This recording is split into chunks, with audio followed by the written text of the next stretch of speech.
Hello. And Welcome to Film Bastards. Good morning, good afternoon, good evening. Welcome to episode 519 of Film Bastards. I am one of your hosts, Ian Loring. I just watched a pretty dull as dishwater game of football, and as always, I'm joined by a dog, a barking dog.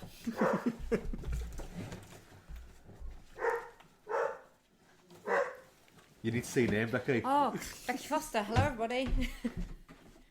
Sorry, And I think brain switch. the dog stopped barking now. Right. Sorry. That was a bit of a car crash, that. Sorry, should we start again? Let's start again. Becky forgot to say her name. Yeah, and the dog wanted to announce her presence. Right. Oh, sorry, huh? And I just almost smacked the door in Donna's face then. God, everything's going really well. Right. Good morning, good afternoon, good evening. Welcome to episode 519 of Film Bastards. My name is Ian Loring, and as always, I am joined by...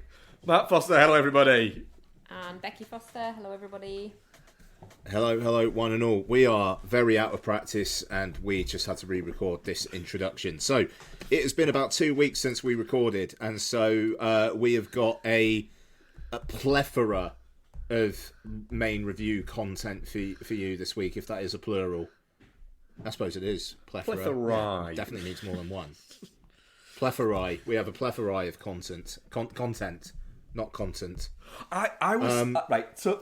Today, if we're talking about linguistic things, right? Today, I was trying to describe something that was basically I was dismantling a steamer, clothes steamer, and I needed like a big wrench to take off part of it, and we didn't have one. And then I was like, right, we'll have to leave that there, and I'm going to turn it over and take off the valve off the bottom. So I turned it over, and there was a spanner for it. Was underneath it. Oh, that's exciting. And it was stuck to the bottom with a magnet. Yeah. And then I was trying to describe and say that to somebody that it was stuck to the bottom with a magnet, but saying it was magnetized, magnetic. And I just couldn't work out what the word would be for that. Magnetized. It would be magnetized, wouldn't it? Yeah. Yeah. Or attached by a magnet. Yeah, but I got in my brain the flow of the words was for working out that. So at first I was like, magneted? It's not right. Bless you. Anyway. Plethora. So, plethora of content. So, what have we got? We have got the surprise box office smash, Godzilla Minus One. We have got Paul King's follow-up to the Paddington films as he gets to do his take on Wonka'd. We have got a bit of an all-star cast for apocalyptic thriller Leave the World Behind, and Todd Haynes' camp. What exactly genre is it? Comedy, drama thing, May, December. I think that's it. Yeah, I think so. Yeah. Okay. So that's what we're gonna say. We are a Pod Syndicate podcast. Podsyndicate.com is no more. I can't speak today. But please do listen to like-minded shows such as Jintroga vs. Punter, the Rewind Project, the Gaming Landfill, and others. And Jesus fucking Christ, I think that'll do. Right. Go quickly through news. A24 are doing the Death Stranding film. That film is going to make no sense. Well done, everyone. Good job. The game barely makes any sense, and it's got hours and hours and hours of cutscenes. This is going to have to try and do some sort of story in 2.5 hours. Basically going to be impossible. Yep. Don't know how they do it. What else have we got? We've got other things. The Boy and the Heron has become Hayao Miyazaki's top-grossing film in the US in its first weekend. Number one over there last week, which is wild. But they picked their week well. There was fuck all out that week, and they took advantage of it. good for them. I'm a little bit sad. I'm seeing it on Wednesday. They're doing like a one-off IMAX showing. Yeah, you are right. Yeah, but it's the subbed version, and I'm a little disappointed because apparently Robert Pattinson's portrayal of the Heron is batshit, and I'm quite up for that. So yeah, I don't know. Maybe I go see it again and watch it dubbed. We'll see how it goes. I tell you what, like advanced screenings and stuff are a bit bonkers this week. Like Odeon have got Ferrari tomorrow night. Yeah, I've just seen Ferrari on Tuesday night at City Screen. Yeah, there you go. And then City World. Sorry. So they've got their screening. They've got their screening on Tuesday. Cool. Okay, and then you've got The Boy and the Heron and Priscilla are both playing in Odeon on Wednesday. It's Nate's Goal Wins had like a secret screening kind of like last week. It feels like you could pretty much get your entire Christmas and New Year watching out the way if you put your mind to it. Yeah, I mean, we've got Anyone But You on Boxing Day, which is apparently good. Is the initial word? It's good. I've heard it. It's just good. It's just a fun film. Are you seeing Ferrari then this week? Or I'm pretty sure I'm gonna watch it. I'm gonna go watch it tomorrow. I've been cleared to, so very looking forward to that. Very looking forward to it. Golden Globes as well, just briefly. So I don't like the fact that the Golden Globes is now owned by the same media company that owns Deadline and The Hollywood Reporter. So they are just going to become pure, like advertorials for the Golden Globes going forward. I did think there was a lot more about the Golden Globes coming in, like from film press last week than normal. Because usually it's like, oh, fuck off when the Golden Globes come out. Yeah, and I don't know. It's interesting. It seems like the industry has been pretty quick to welcome it back. You know, basically just because it's a very public step on the Oscar trail. It's easy to be cynical about the Golden Globes. I think it's easier when, they've put some new people in there and gone, everything's better now. I don't know. There were a lot of people who would not go anywhere near it a couple years back who are now seem to be perfectly okay to go near it again. And I still don't quite know what they've actually done to change things up. Yeah, but it's held in a different place. yeah. But no, I mean, there's some interesting nominees. I mean, I kind of highlighted this to Mark already, but Barry Keoghan getting fucking leading actor in a drama nod for drinking cummy bathwater in Saltburn is something. I mean, that was actually what it said on the nomination, as it should. Yeah. What I will say is we talk about this quite a bit in terms of like for young people going to watch films, but like I work with quite a lot of young people, and I am shocked at the amount of them that have been to see. I spoke to them about films quite a lot, but the two films that like large groups of them have gone to see that they've spoken about most have been Napoleon. Loads of them went to see Napoleon and Saltburn. And they've all said the same thing about Saltburn. And they've all said it's one of the most disturbing films I've ever seen. And then I'm a little bit like, gather round, children, and let me tell you about. I mean, it's a fair comment. If you're not, they're all like, this isn't a criticism of them. It's just, they're all. There's a few of them are quite interested in films, but it is quite. I wouldn't call it disturbing. We found it quite funny, and we both really enjoyed it, didn't we, Ian? Oh yeah. But I was explaining Sala to one of them. Wow. And they were looking at me, and he just went, and they went, so it was two of them, and they went, sorry, can I just stop you? Went, this isn't a film, you're taking the piss, aren't you? I was like, I'm really not. And I had to find it to show them it. Have you told him about Boxing Helena? I did tell one of them about Boxing Helena as well, yeah. What about Serbsky? Yeah. So, yeah. But I just found it quite amusing, the fact that everyone seemed to really like it. I think that's one I need to get boxed off before end of the year. Saltburn, I think you do, yeah. Fairly sure that's on Prime from Friday. Boom. I think so, yeah. That's quick. So, yeah, well, I mean, like it's an Amazon MGM film, so it's done its thing. It's made its money. Cinemas are perfectly happy to let it go on Prime now, anyway. But you should give it a go. But Barbie and Oppenheimer kind of dominated. Ferrari got shut out, and Ava DuVernay's new film that I swear people just seem to be trying to make happen. It's a film called Origin. Well, yeah, which we watched the trailer recently.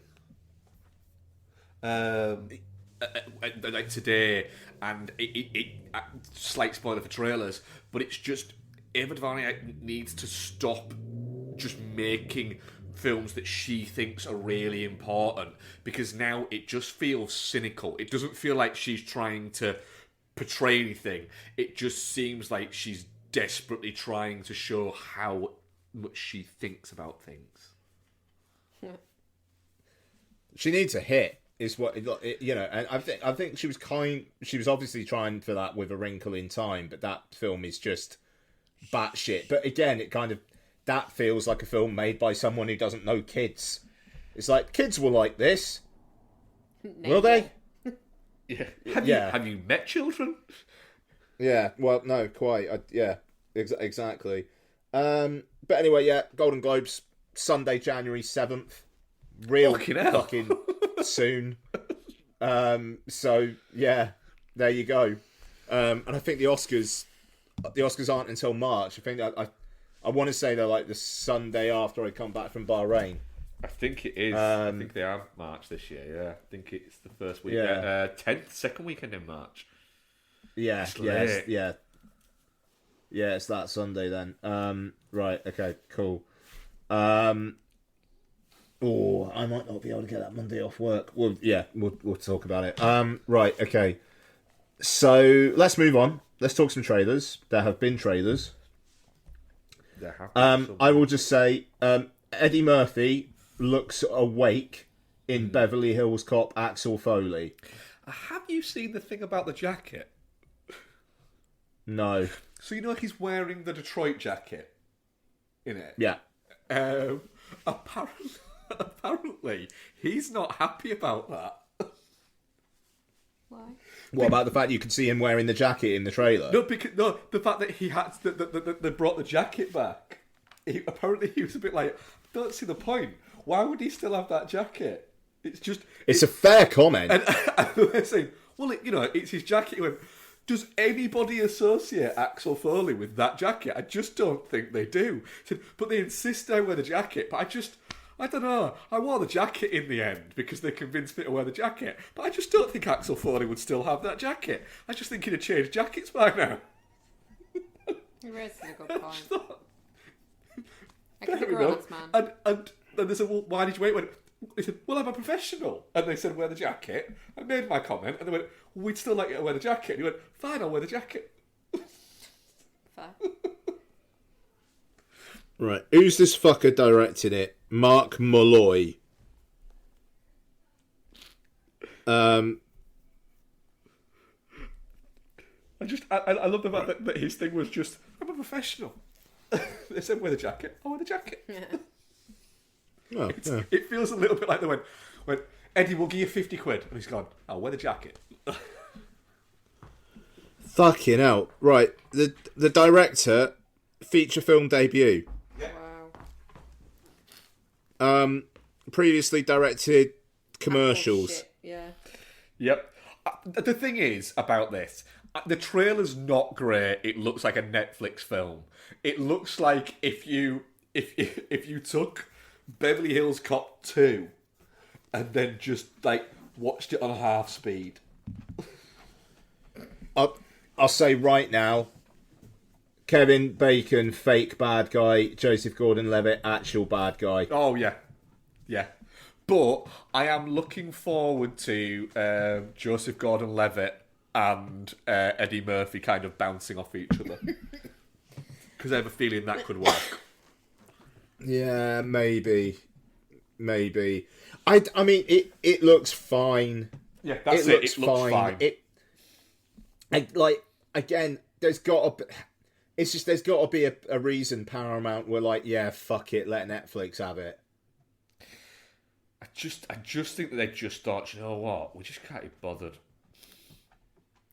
It just feels like a coming to America situation for me. Yeah, and coming to America was fine. Yeah, I'll probably never watch it again, and I think I wrote a better ending for it. Yeah. Than the actual ending that happened. But yeah, I still remember the ending that should have happened. She should have bought the barber shop, and the barber.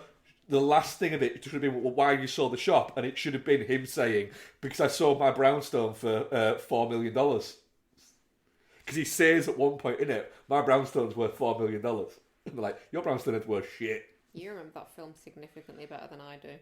I remember that film significantly better than people who made it, probably. Yep. Deary me. Wow. Okay, so what else have we got? The American Society of Magical Negroes. What? Yeah, it's a genuine film. No, it's not. The American Society of Magical Negroes. No, it's not. Yeah, it's got Justice Smith in it. No, it doesn't. And David Alan Grier, who's a guy I like watching. No, it doesn't. Do you know what it's about?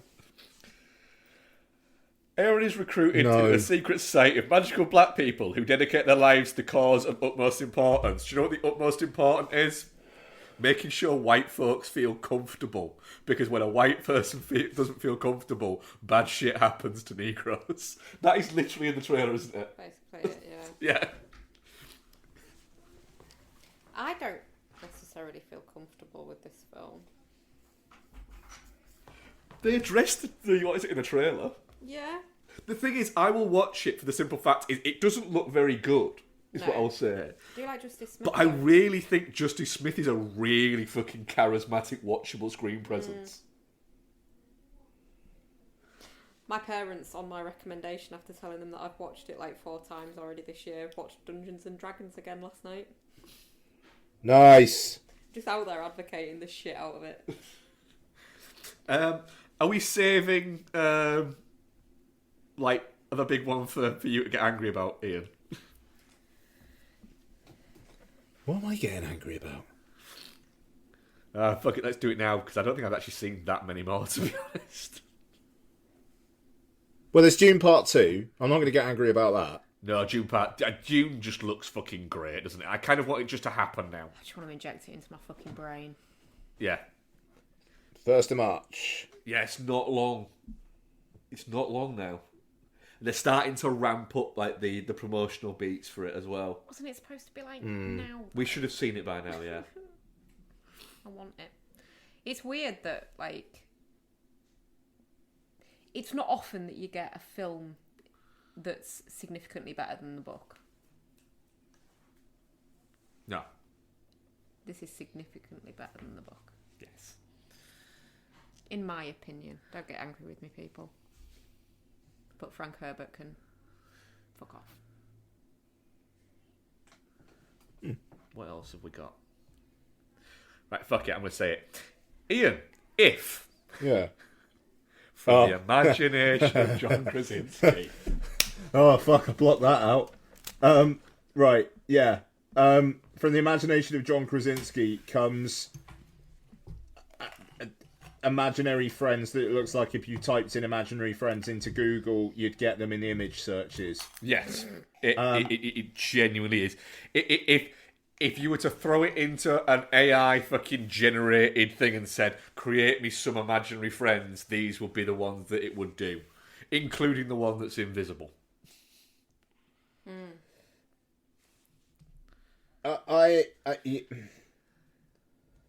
Yeah, look, nobody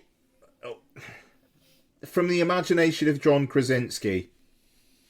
Right, yeah, okay. First off, he didn't write the Quiet Place films, but he's primarily known as like being the director of the Quiet Place films in terms of filmmaking, like in terms of behind the camera. Yeah. So, from the imagination of John Krasinski for a family film barely makes any sense. Is it because, like, is it just a play on the fact that they're imaginary friends and it's just a joke that's landed badly? No, because I think he wrote and directed this. This feels like Mr.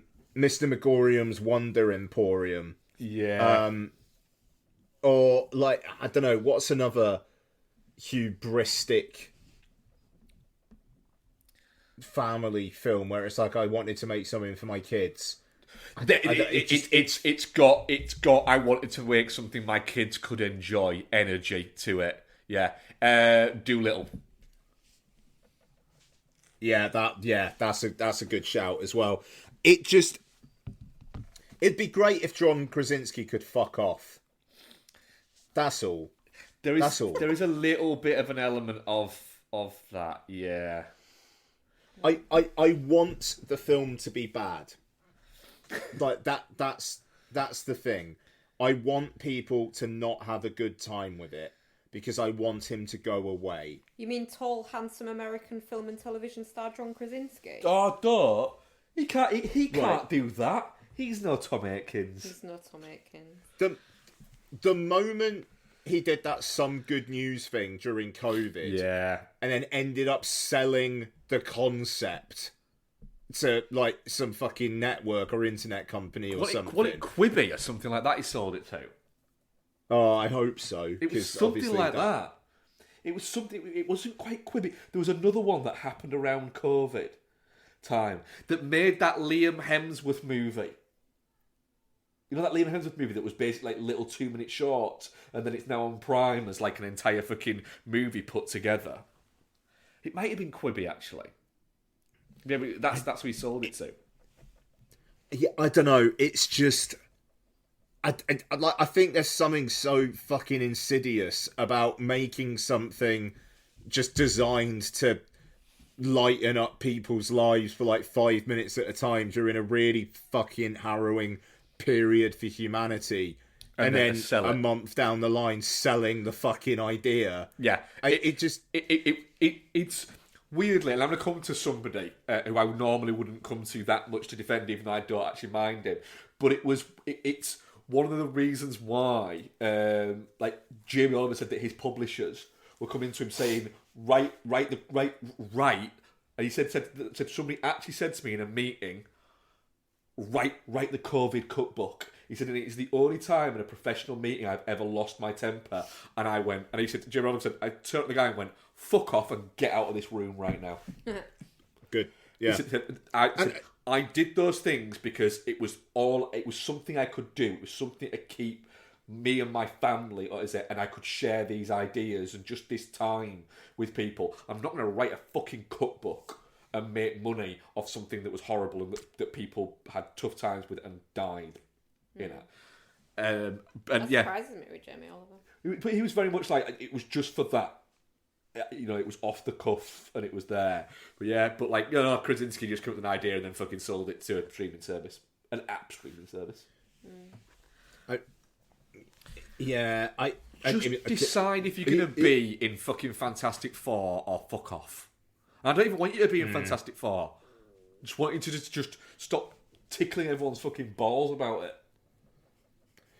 Just back to Jamie Oliver for a second. Did you hear about the the thing with him and Jake Humphrey in the week? No, the Mouth of the South. Right. So Jake Humphrey got that podcast High Performance, and he so Jamie Oliver was on the Chris Moyle show on Radio X, and it was like, Chris Moyle's like, we got a question from a listener, Jake Humphrey. And it's literally like this voicemail of Jake Humphrey, like really quickly, like asking him if he'll go on his like High Performance podcast. And it's like, he's tried asking him before and he's never been able to get a response. Blah, blah, blah. And this doesn't actually seem to have been staged, but Jamie Oliver's just like, no. And it was like Jake Humphrey just trying to kind of like do it publicly so he'd look like a dick if he said no. And then Jamie Oliver's just like, no. And then Chris Moyles just starts fucking pissing himself and then they move on. And I mean, it's very good. It's fun the fact that because Gentleman just doesn't need to do anything he doesn't want to do because he's incredibly rich. Yeah, no, quite. And I don't know. I just like that.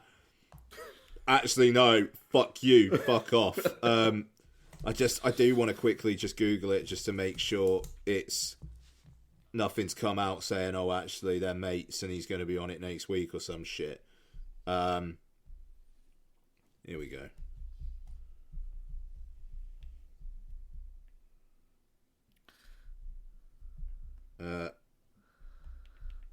Unbelievable. In case you don't bump into each other, I'll record this, we'll play it to him. Jamie Oliver, please can you come on the High Performance podcast, and please can you get Chris to get you to say yes or no live on the radio, so therefore it's contractually binding, we don't pay a fee, thanks. That'll do. There you go. So let's do some questions. Go for it. The first one comes from a man called Jake Humphrey. Hi, Jake. Okay, and it goes like this. Jamie Oliver, please can you come on the High Performance podcast, and please can you get Chris to get you to say yes or no live on the radio, so therefore it's contractually binding, we don't pay a fee, thanks. Absolutely not. Okay, brilliant. Sorry, Jake. There you are. Good. Yes. Good. Sorry, that's tickled me. So, yes, anyway, Jake Humphrey, where were we? Do we have any other trailers or can we talk about a big lizard? Are we spent, are we? Are we spent already? Yeah, alright. Yeah, okay, let's move on then. Right, so, first review for this week is going to be May December, directed by Todd Haynes, starring Natalie Portman, Julianne Moore, and Charles Melton.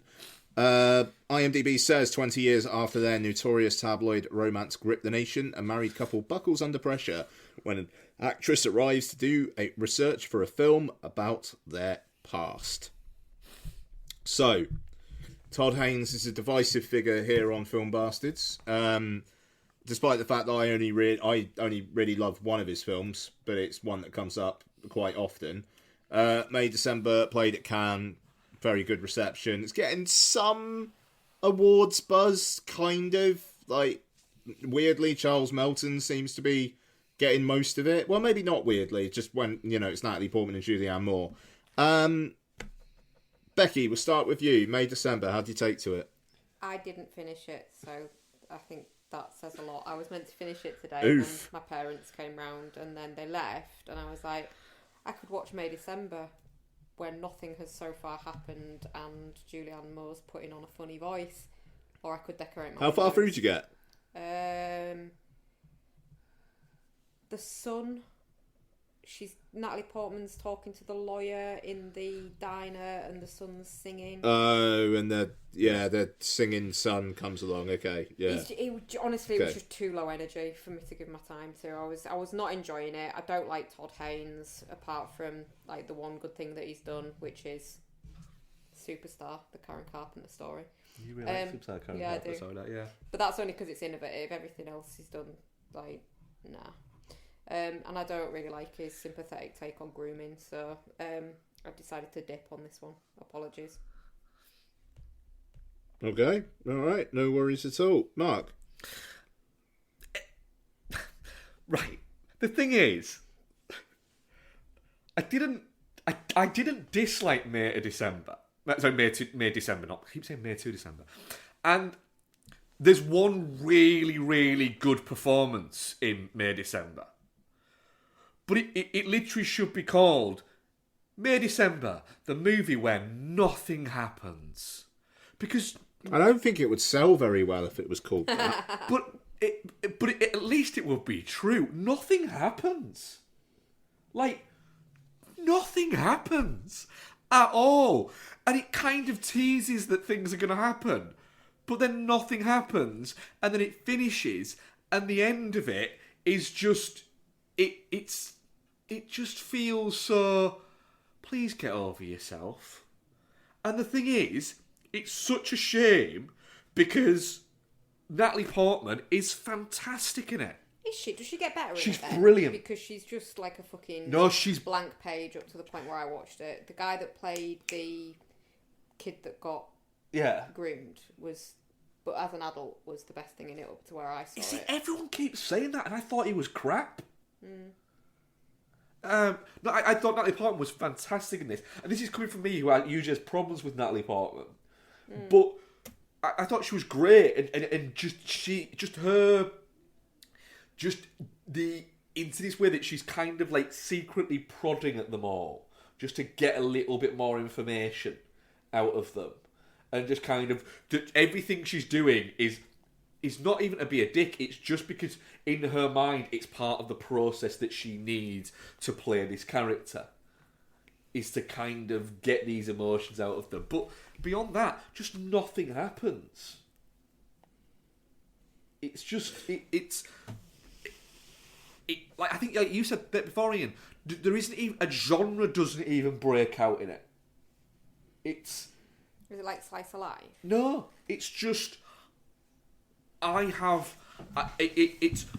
there's all these plates get spun round, and then at some point someone comes in and just lifts the plates carefully off all the poles and just stacks them up and just walks away with them. And you go, what? So they're not even going to fall on the floor or anything. You're just going to pack them away. And they pack them away in a box, and then at the end of it, you get to see him taping up the box and writing the address down on the box to send it back to the store. That's it.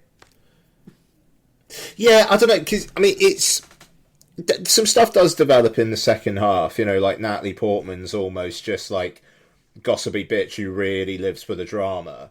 And like, I don't know, trying to find her truth by shagging Charles Melton.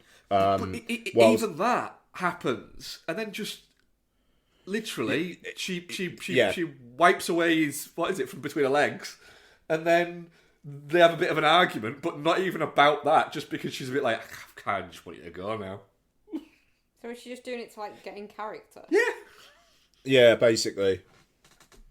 And then, you know, I will say, it's quite a good joke at the end where, and like I have to thank George for this because I didn't quite get it at first, but where it's then just take after take of her doing a scene in the film with the guy, and she's shit.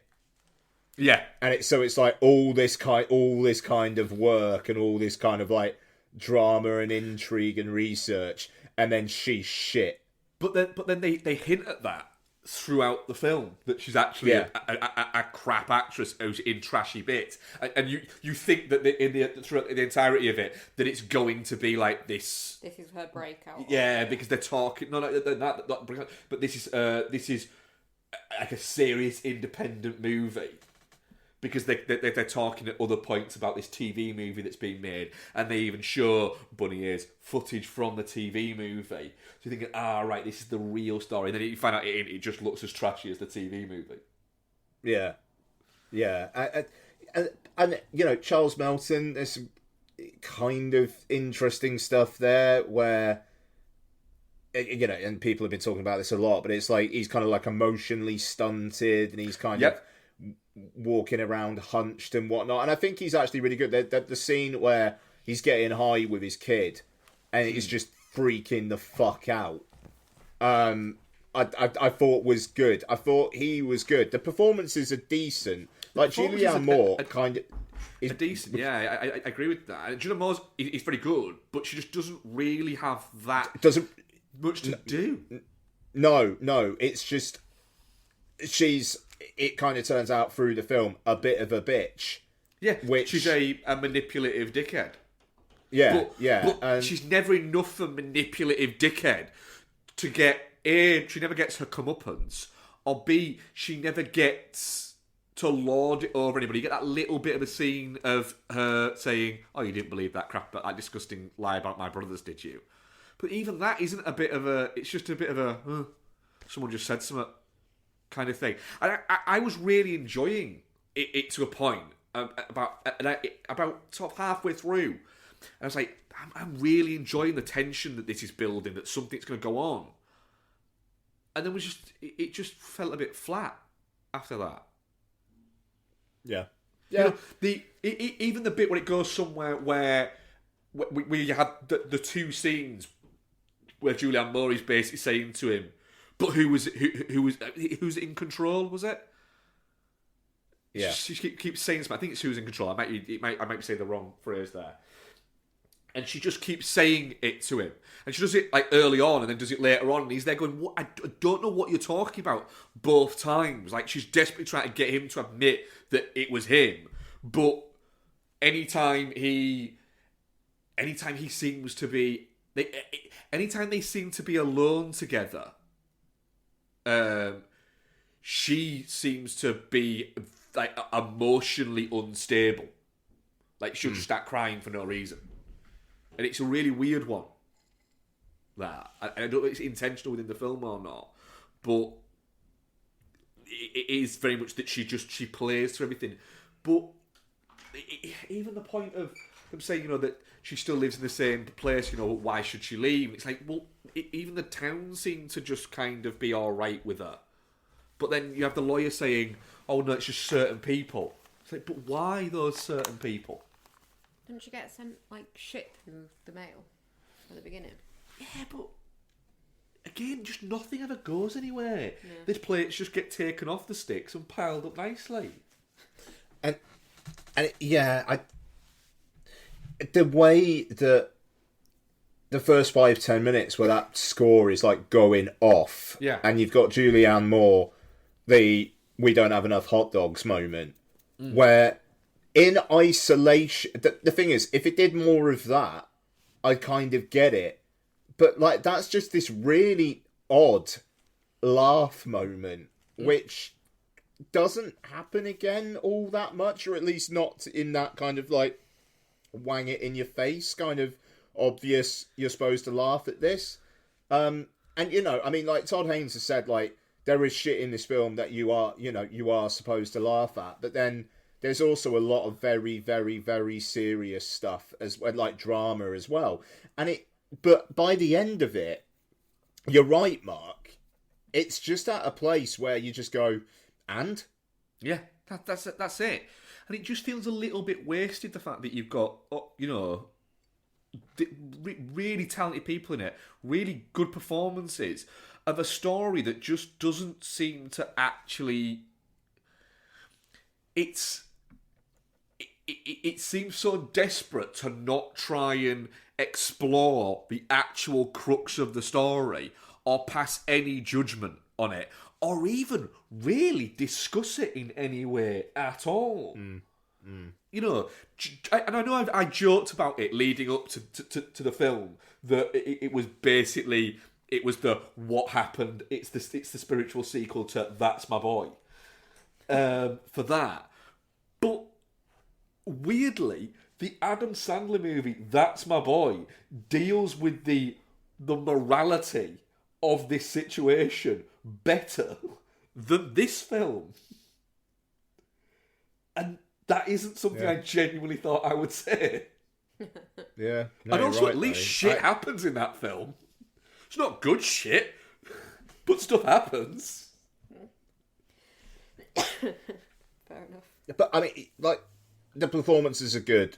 Honestly, Charles Melton, like, I don't remember having seen that guy in anything before. Interesting presence, has obviously got something to him. But yeah, like, God, I'll never watch it again. God, why would you? Yeah, I mean, that's it. There is a question of why would you to it. it's 3 out of 5 for me, in the sense that I genuinely thought Natalie Portman was fucking great, and she deserved a better movie around her, because her, like you say, just playing just a bit of a twat who's just trying to fucking tip the boat one way or another, but not because she likes the drama of it or anything like that. It's just because that's her way of kind of getting a little bit more for her character, for her art, and then it facts her that her art's a bit shit.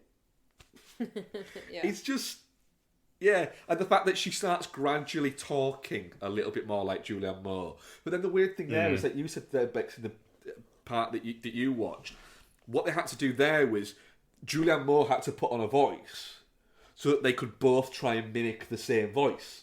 Yeah. Which I get, and that makes sense. But it's just... I don't know, the energy level of the entire film never really goes like if it was an equalizer, it wouldn't ever go beyond the green level. It wouldn't ever go to red. It just ticks along at green. There. Just nicely balanced. Like a smooth walk. But Yeah, look, it's not supposed to be a smooth walk. No. Definitely not shit. There's too much quality in the performances of it, but yeah, I don't know. It kind of feels like one that's slightly coming and going, and I'm not surprised. I'm touching cloth on it in the sense that the performances. I mean, I can't even say really that Julianne Moore's performance is that great because she doesn't do anything, but she's fine. No. But she's Julianne Moore, so that was always going to happen. Natalie Portman's fantastic in it, but it's just barely a film. Fair. So I'm touching cloth on it. I'll be honest, I didn't put out any polls, questions today because I was at work from like 6:30 this morning and then literally got straight home and I don't have very good signal at work, so I apologise, audience, for that, and we will get back on the polls and questions for next week. Cool. But our audience poll was 100% agreed with Mark. Nah, that would never happen. No. Okay. 1 down, 3 to go. And what we've been watching. Pardon me. By the way, I'm going to do 17 films that I need to talk about this week. Okay, so what we're going to do is we're going to do all the reviews, and then we're going to see what kind of time we've got after, and maybe we're going to have to do some catch up next week. Yeah, I can speed round quite a lot of mine, don't worry. Cool. Okay. Wonka is directed by Paul King and stars Timothée Chalamet. This is in a weird fucking order. The IMDb must be in. Sorry? Callum Lane plays Noodle. There you go. Nothing rhymes Tom Davis, with noodle. Olivia Colman. Sorry? Nothing rhymes with noodle. Poodle. Patterson Joseph, Matt Lucas, Matthew Bainton, Keegan Michael Key, Jim Carter, others. So, Wonka is... With dreams of opening a shop in a city renowned for its chocolate, a young and poor Willy Wonka discovers that the industry is run by a cartel of greedy chocolatiers. I'm going to start this one. I was very, very hungover when I watched this, so there is a slight I was hungover edge to my review. However, I was very, very in the mood for this. I thought that a nice musical from the director of Paddington would be quite soothing. I think this film is fine. I think it's absolutely fine. I think people have maybe gone a little bit weirdly nuts for it, but it feels like Paul King diluting himself a little bit. There are moments. I enjoyed everything Hugh Grant was doing, and I'm sorry that apparently he had a bad time filming it. Songs were fine. Timothy Chalamet's voice was fine. Yeah, I don't know. I just thought, cool. They've got some IP here. I didn't really feel any real kind of magic, and I was disappointed. It's a 3 out of 5, straight down the line, fine film. Now, I think Becky's been Wonka pilled, but I don't know for sure. Becky? Yeah, I think... I don't know. Charlie and the Chocolate Factory was one of my favourite films as a kid. I absolutely adored it. And I think that it pulls a lot from that. It is very much a spiritual prequel to that movie rather than just an origin story of Willy Wonka, because it features the same songs, the Oompa Loompa songs are the same format, the dances are the same format, blah blah blah blah blah. The bit at the end where he's at the abandoned castle and like they are co-imagining the factory coming up around them, and it's the factory from the Gene Wilder movie. Honestly, I teared up a little bit. You did a little bit, yeah. Like it's just I 100% disagree with you. I think it is really magical. I think it gets the tone spot on. I think the saltiness of Hugh Grant's Oompa Loompa is very much on brand for the... It's... As a film in its own right, if the Gene Wilder movie didn't exist, I'd probably agree with you. It's probably fine. But I think it very cleverly pulls nostalgia from that movie into it. But I think Timothy Chalamet is great in it. He's believable as a young Gene Wilder's Willy Wonka. He manages to do what Johnny Depp absolutely fucking failed to do in his go at it, which is be quirky and eccentric, but not fucking creepy. Like even just down to like the little rhymey bits in it, like it like when he's on about the washing machine thing, and he's like, "Oh, Willy Wonka's wishy-washy, dishy-doshy, blah, blah, blah." Please don't make me say that again. It's just, there's just so many nice little touches, and he's so charming. Like, and he's just... I just, yeah, honestly, I fucking loved it. It was just heartwarming. Balm for the soul. Balm for the soul, yeah. And what was the other bit? Rich Fulcher been in it? Oh, Bob Fossil. I very much enjoyed that, especially when they were making all the references to him being at the zoo. Yeah. that did seem like Simon Farnaby has put that in on purpose. Yeah, that was 100% there on purpose. There was another bit that I like teared up at, and I can't remember what it was. But yeah, I just thought it was lovely. It's this year's Greatest Showman for me. I thought it was lovely, and I would like to go see it again. Okay, all right, good. I'm glad.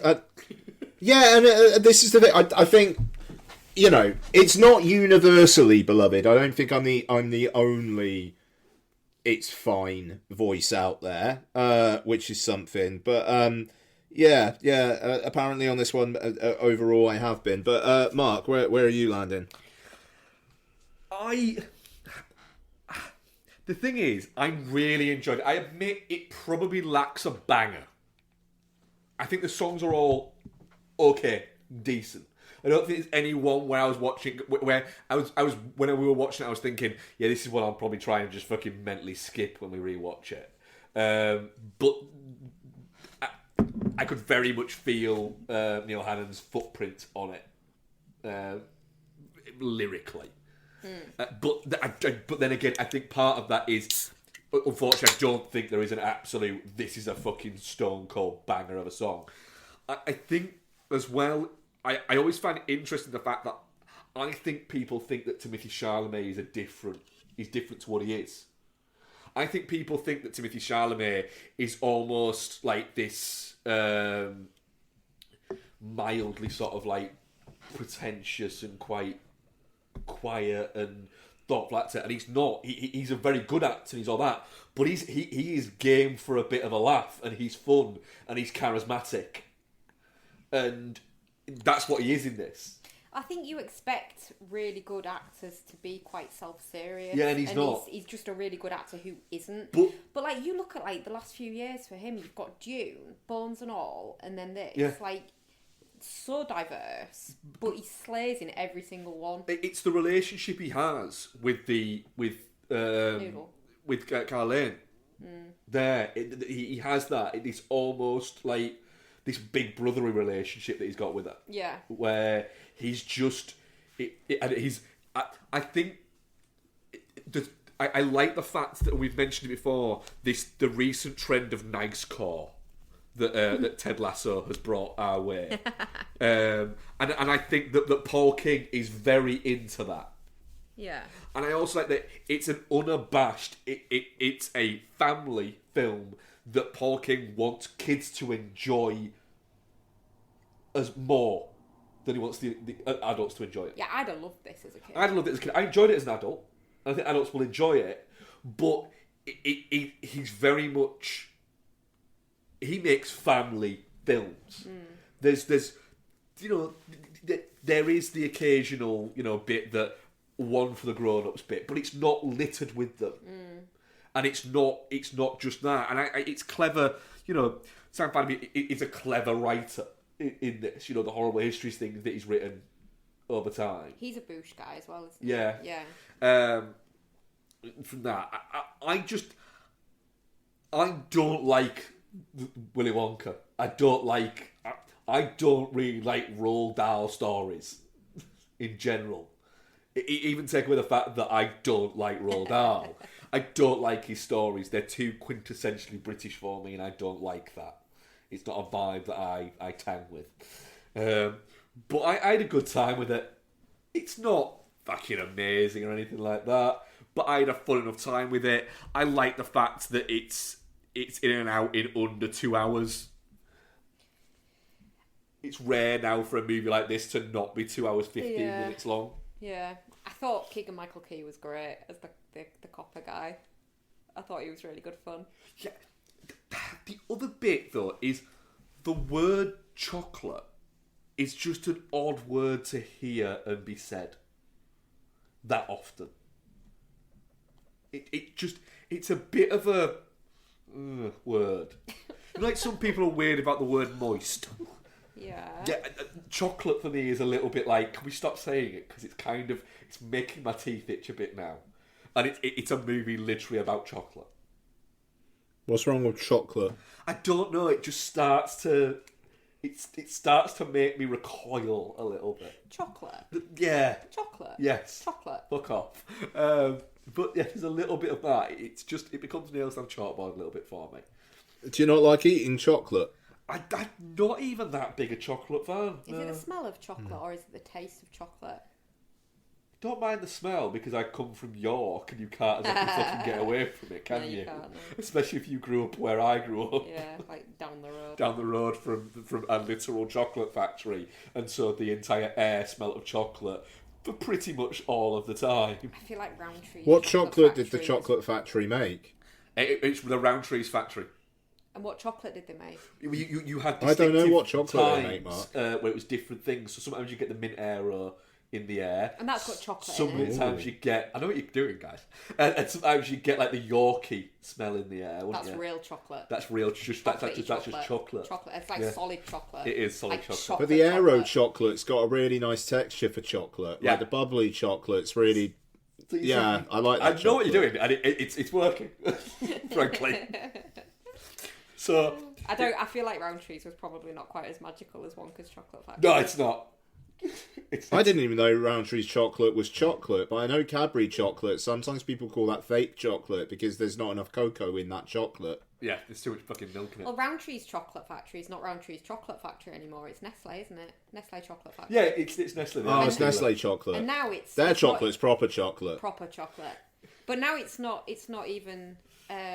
It still is. The factory's still there. It's just not the original factory. The original factory is now apartments. The chocolate works. Yeah. Are the apartment? Is the apartment called the Chocolate Works? The Terry's one at the other side of York. Oh, a Terry's chocolate orange. That's lovely chocolate. That is good chocolate. It is Not good like chocolate, isn't it? like a That's the Yorkie kind of chocolate though, you want is at it? Christmas. It's good Christmas chocolate. Are we quite done? So going back Does to the Roundtree's factory make chocolate? Yeah. But it's What Nestle chocolate? now. Nestle chocolate. Well, Nestle chocolate bars. What chocolate bars do Nestle chocolate make? So what do we got? What have we got? Kit Kat, Milky Bar, Yorkies, Aero, After Eights. They make Caramax. They don't make Caramax in that one though. The Kit Kats, obviously. That's got chocolate. Yeah. Is caramel What about Kit Kat chocolate? Chunky chocolate? No, it's candy technically. Candy? Is Caramac. Because it's billed as caramel chocolate, isn't it? Yeah, but it's technically what is it? Yeah. Yeah. I'm bored of this now. You're not reacting as you should be. No. Let's Yeah. carry on. Rolos. They made Rolos there as well, didn't they?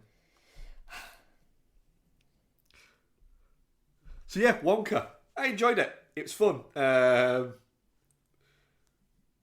Oh, I remember the other point at which I teared up. It was when they broke out Pure Imagination.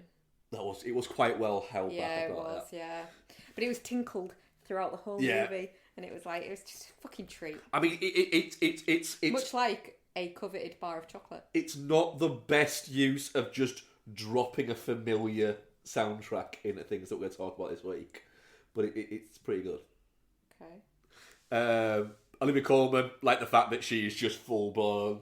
I'm just gonna go for it. I'm gonna lean into this. Olivia Colman. Yeah. Yeah, she's great actually. Yeah. It's Scrubhead or whatever she's called.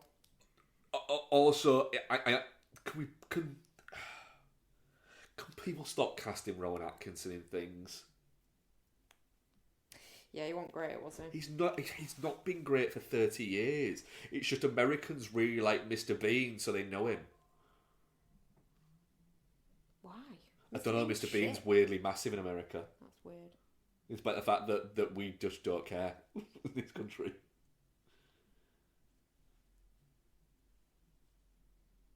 Chocolate.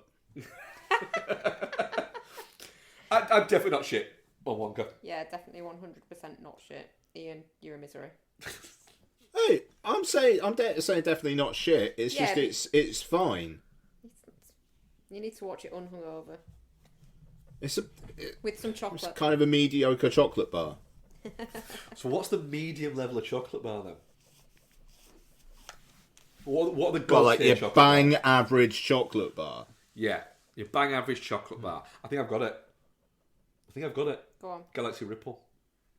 Oh, I like it. Nah, they're good. Bang average though, I think. No, See, no, Yorkie, they're I not. think's That's really good average. chocolate. Yorkie's quite average, yeah. Yeah, Yorkie's a good shout. That is average chocolate. It's I tell you good. what, though, I had a Galaxy Caramel the other day, and they do not taste like they used to taste. No. They're not Oh, sweet. really? Like the whole thing about Galaxy versus Cadbury's chocolate was that it was like Thickly. teeth-itchingly sweet, and it just wasn't. It didn't taste like that at all. It It made was your shins really switch. fucking disappointing. Yeah. I mean, Star Bar is the god tier of chocolate Start, bars. Toffee crisps also good. Toffee Crisp is a strong choice, but Star Bar is just up there, isn't it? Yeah. Star Bar is a boost that fucks. Fair. Big fan of a double decker as well, actually. Nah, I get to fuck. Only because they're too sticky for your teeth. No, well, partially, but a chocolate bar shouldn't split into two separate components when you bite into It it. doesn't. It does. Unless you're eating it wrong. It does. Split into two separate components. Yeah, like the top breaks off the bottom. Interesting turn of phrase. It doesn't. It does. It just doesn't. It fucking does. Anyway. Leave the world behind. Do you want me to stop saying chocolate or not? Well, Right. let's leave that world behind and do another review. Leave the World Behind is directed by Sam Esmail and stars Mahershala Ali, Julia Roberts, Ethan Hawke, and Kevin Bacon. And Myhala. Forgive Myhala.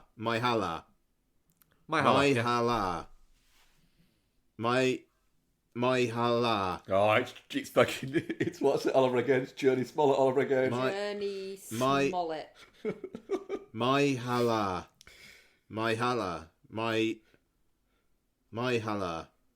Oh, okay, right. Yeah.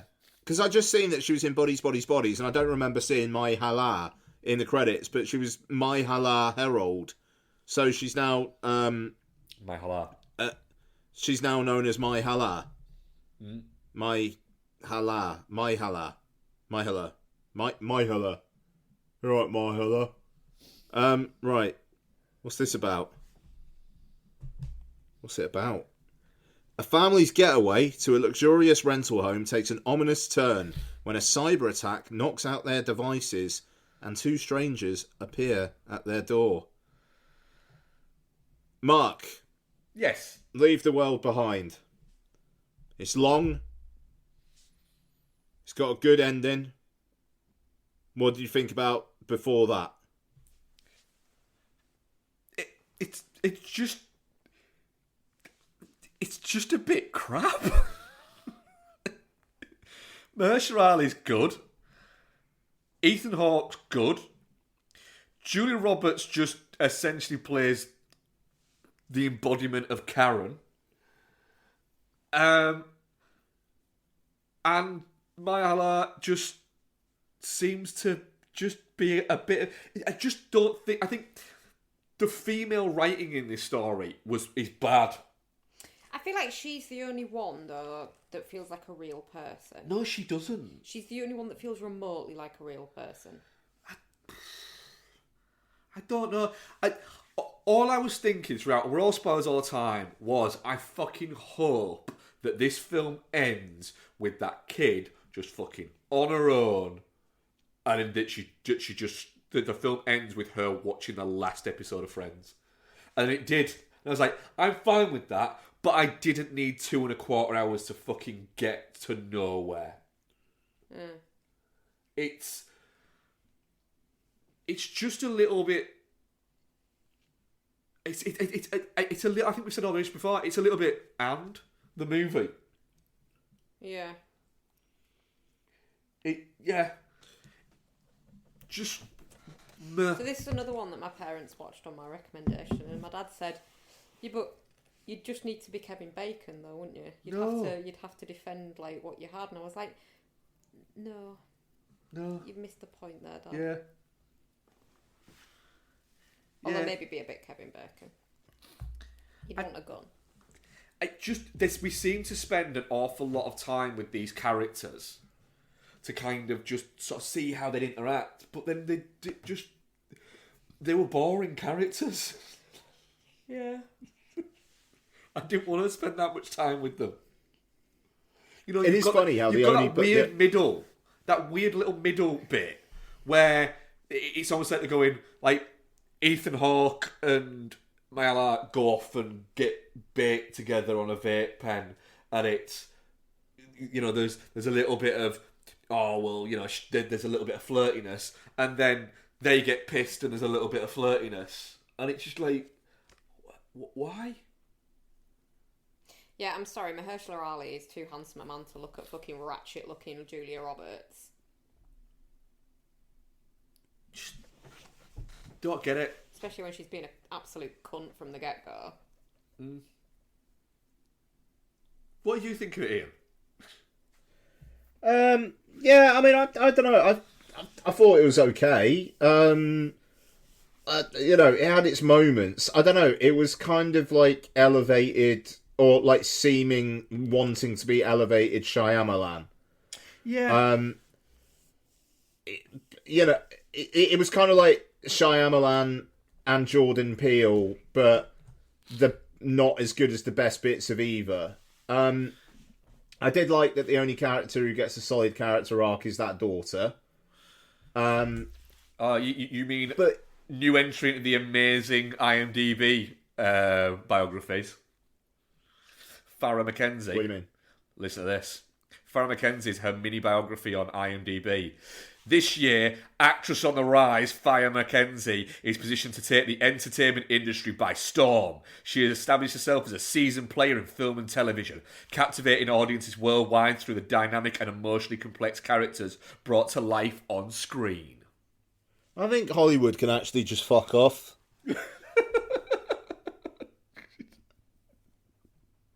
But I mean, it's a film that takes way too long to arrive at what is basically a punchline. Yeah.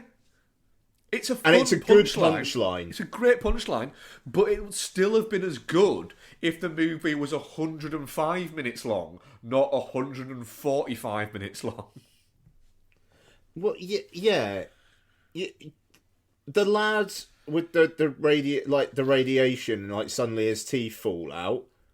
Cool. Okay, so you got some body horror there for basically nothing, but to add like 10-15 minutes to the runtime. Yeah, you could literally have taken the brother character or the son character out of the entire film, and you wouldn't have even noticed.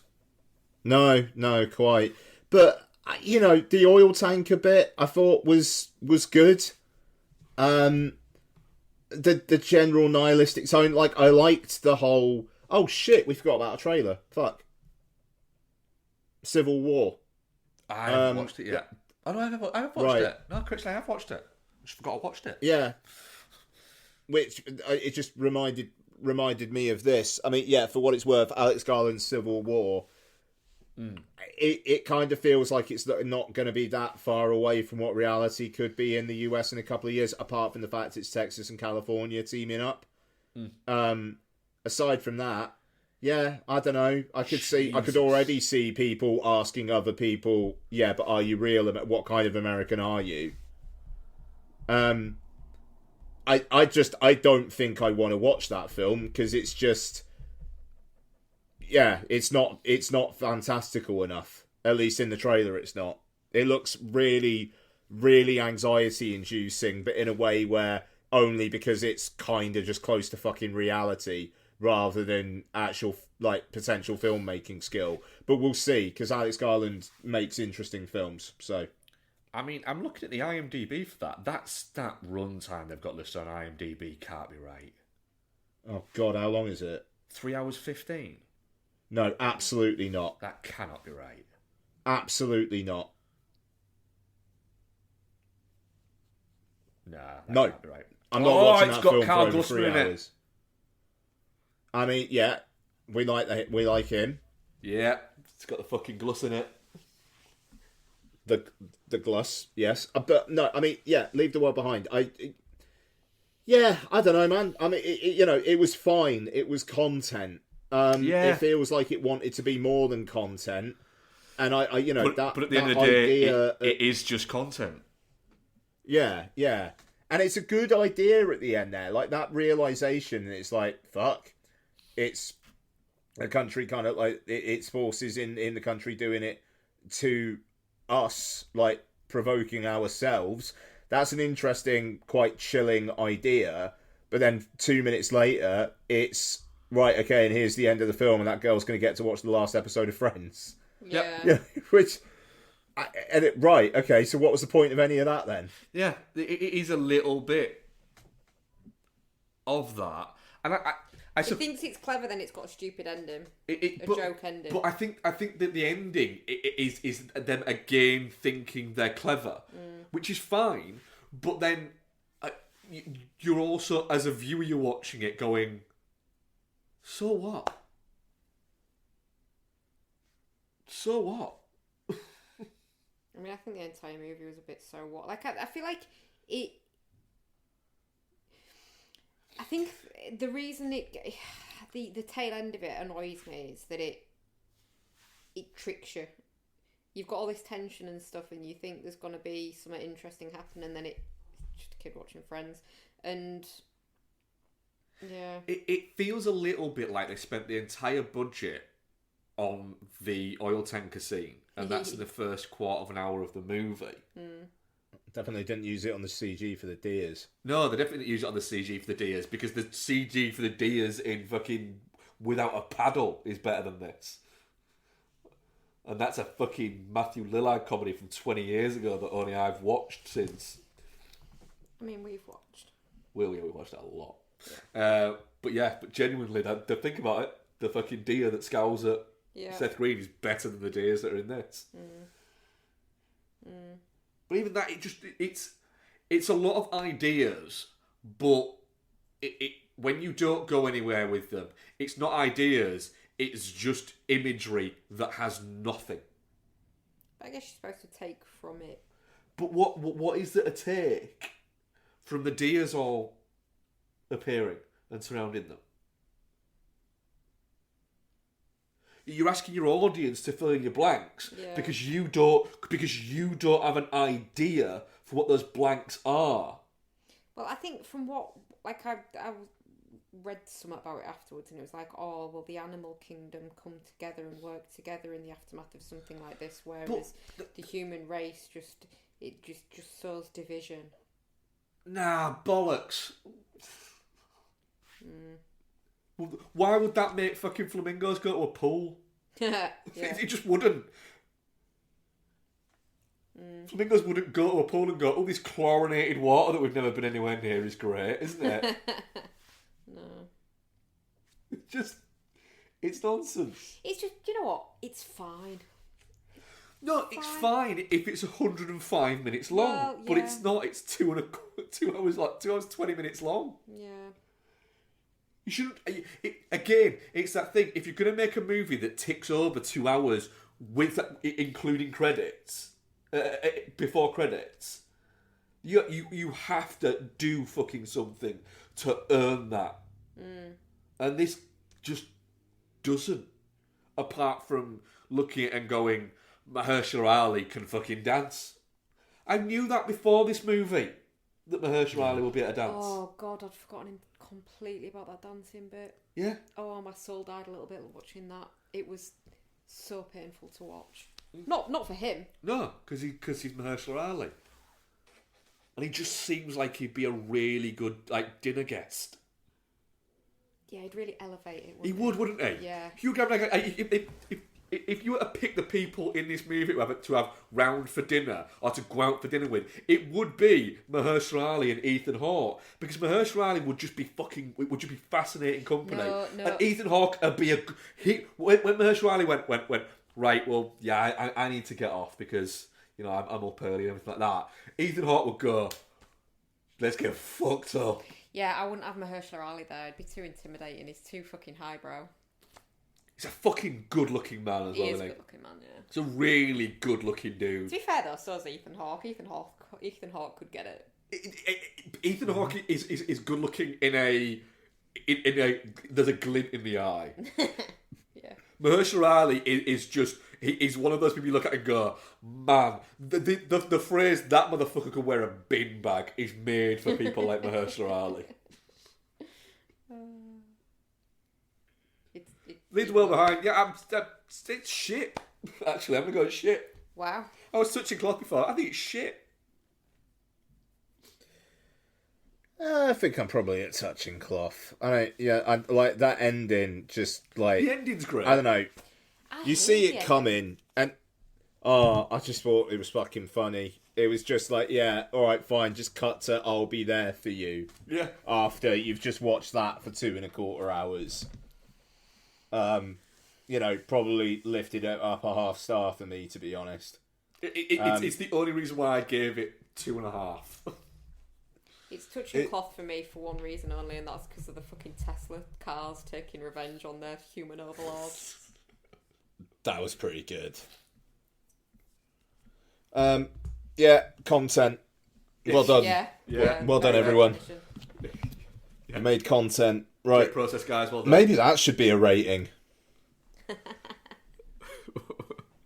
Content. Right. CS3P Combat. Player 1, choose your character. Tired of film and television podcasts where the hosts exist in a blissful state of agreement? Stroker. Player 2, choose your character.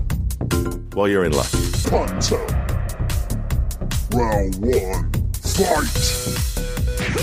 Allow me to introduce you to the Chinstroker vs. Punter podcast. featuring two film and television fans from Birmingham, England, who enjoy their media in very different ways. But anyway, that brings us to the end of the plot of Blue Velvet. The plot. I mean, the main characters are two of the dullest main characters I've ever encountered in any film. So join us as we catch up on what we've been watching from our own very different perspectives. Double KO. Round 2. Fight! You can find us at csvsp.libsyn.com, also on Spotify, iTunes, Stitcher, all the places that podcasts can be found. Just really It's not visually striking. No. Just getting confirmation. It's just in That's the third time, though. I mean, is this on? Okay. Godzilla Minus One is written and directed by Takashi Yamazaki, and it stars Minima Hamabe, Ryunosuke Kamiki, Sakura Ando, Kurano Suki Sasaki, and Munitaka Aoki. Oh, and just a great name, Hidetaka Yoshioka. What a name. Right. Post-war Japan is at its lowest point when a new crisis emerges in the form of a giant monster baptized in the horrific power of the atomic bomb. The reason why I was just laughing there. So I just remember months ago us talking about the teaser trailer for Godzilla Minus One, and I reckon in Japan it's probably incredibly poetic. But just the fact that it's just like after World War II, Japan was at zero. Here comes Godzilla to make it -1. I don't know. There's something about that I just find very compelling. It's very. There's a very Japanesey humour to that. There's a very Japanesey humour to this entire fucking film. Oh yeah. Oh shit! Right. Okay. Right, Mark. Let's start talking about this fucking masterpiece, and I mean that. What did you think about Godzilla Minus One? Genuinely, one of my favourite images of all time is the image that I sent to you guys earlier of what I think perfectly describes this movie. And it's a picture of Godzilla that somebody has put over it saying, "I don't always destroy things, but when I do, it's because they were things, and I'm Godzilla." And I think that perfectly sums up Godzilla in this movie. He's just a dickhead. And the beauty of what this movie, and I'm guessing what a lot of the original, Japanese Godzilla movies do, is Godzilla is just a dickhead who just fucking is just chaos. And that's it. They don't try. He's not the fundamental character of this movie. It's a plot device. He's a plot device for all the characters around it. In that. And once you get on board with that he doesn't have this grand mission. He's not actually secretly a good guy. He's just fucking Godzilla. He's just a cunt, isn't he? He's just That Godzilla. The bit for me was where he's such a walking prick. across the countryside and there's this massive expanse of countryside and then a farm. You don't even look at it. He just fucking walks straight. He could have easily sidestepped that farm. Could have stepped over it. Nah. What? It's just dick. Yeah, I'm going to pick up this fucking train carriage. Going to put it in my mouth. Stand here. Look around. No, this is the thing. He's the kind of guy who announces his fucking his presence by just throwing a fucking ship at someone. Yeah. Just fucking have that, Yeah. and then I'll be along in a minute. Yep. That's Godzilla. He's a fucking prick. Yeah, he is. And but the great thing is, you're watching the film, the beauty of the film, and a genuine, not like the Godzilla beauty, but the kind of the melodrama that's going on in the actual story is you're looking at all this carnage that's created, but it's not the carnage that's been created by Godzilla. It's the carnage that's been created by man, essentially, by war.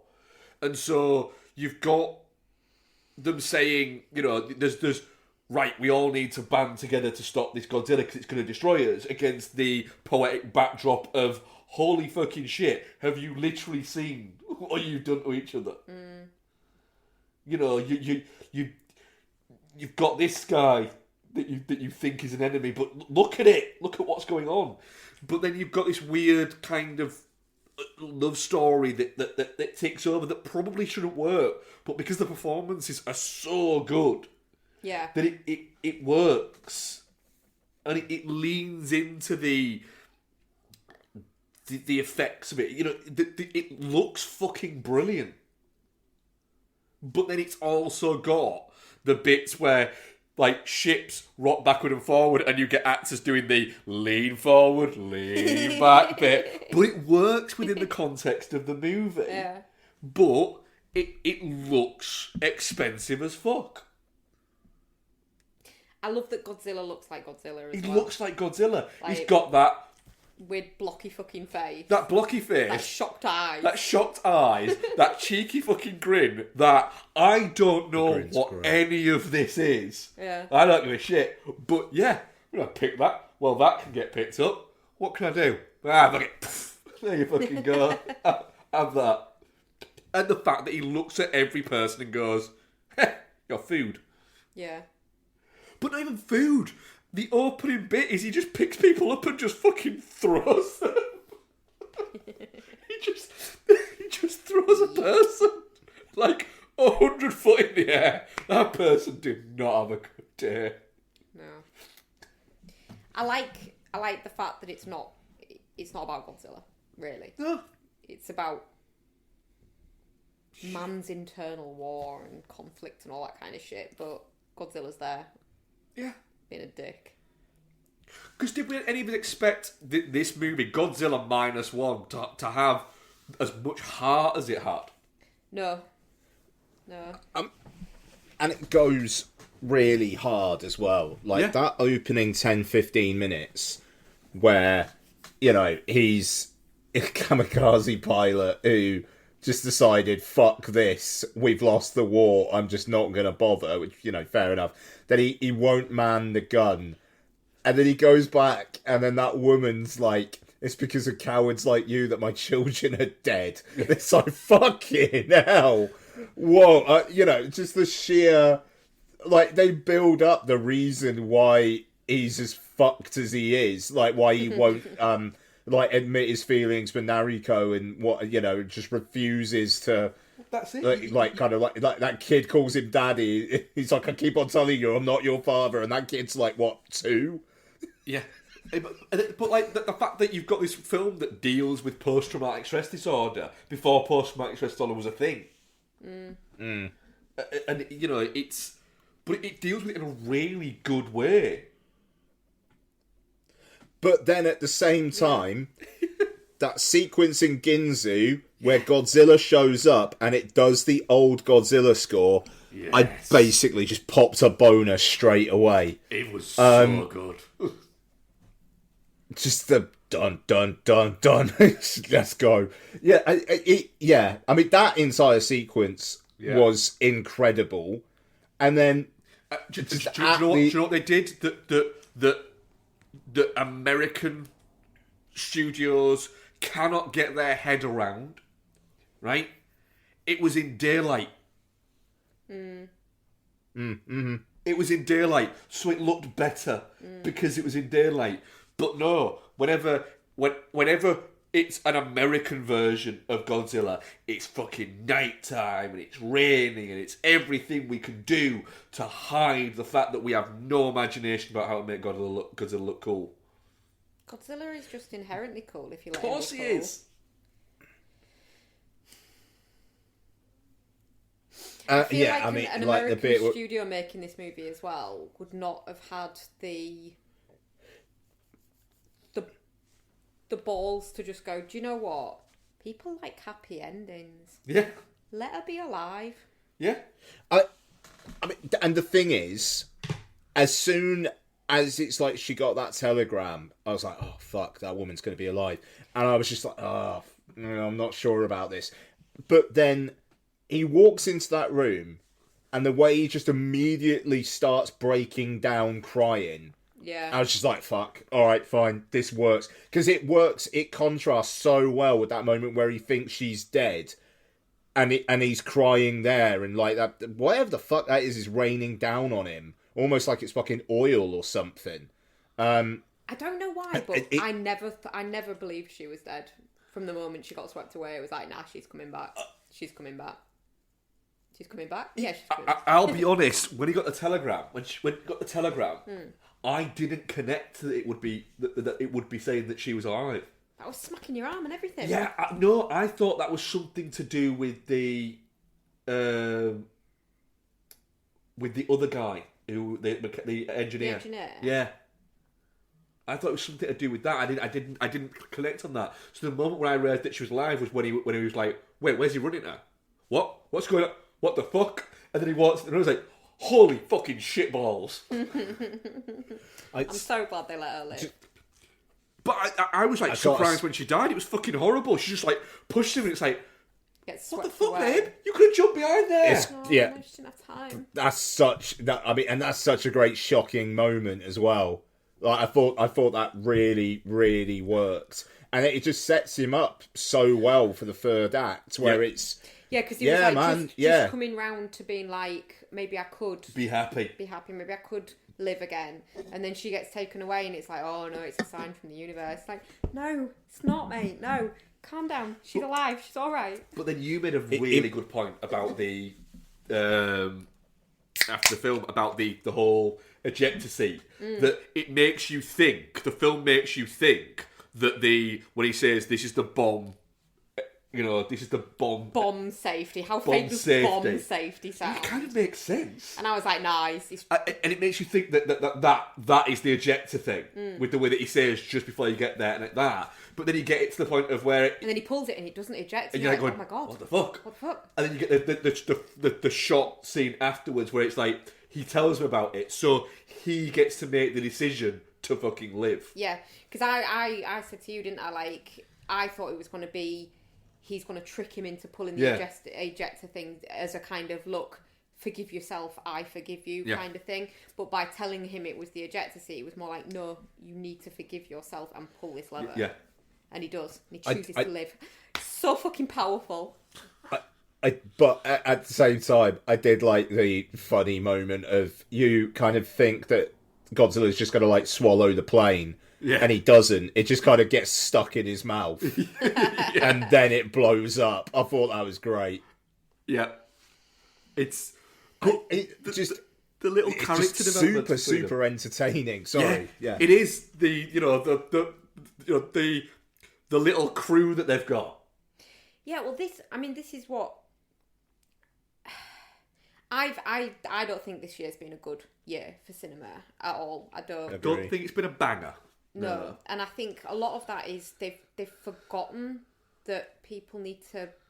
Not everything needs to be moving the plot forward. Sometimes you need to just dither around and get to know characters, and they seem to have forgotten how to do that. And this does that so fucking well. Like all of the people on his little crew, are fleshed out, despite the fact they don't have huge amounts of screen time. No. But you feel like you know them all and you're rooting for them all. Yeah, for different reasons. But it's like when what's his name? Doc. Yeah.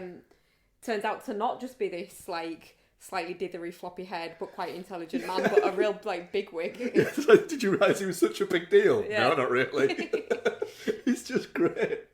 But he's delightful. And then like when the guy brings all the tugboats and stuff, and it's like, oh look, that's his little moment. Yeah, because it's clever connective tissue. Because he says, why can't we just lift it up by the boats pulling away? It's like, because he's too heavy and you won't get enough. And he's clearly thought, well, why don't we just have more boats? And it just it kind of makes sense.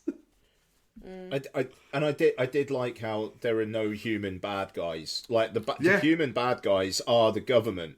Yeah, and they're just like entirely they're in the background, swept aside.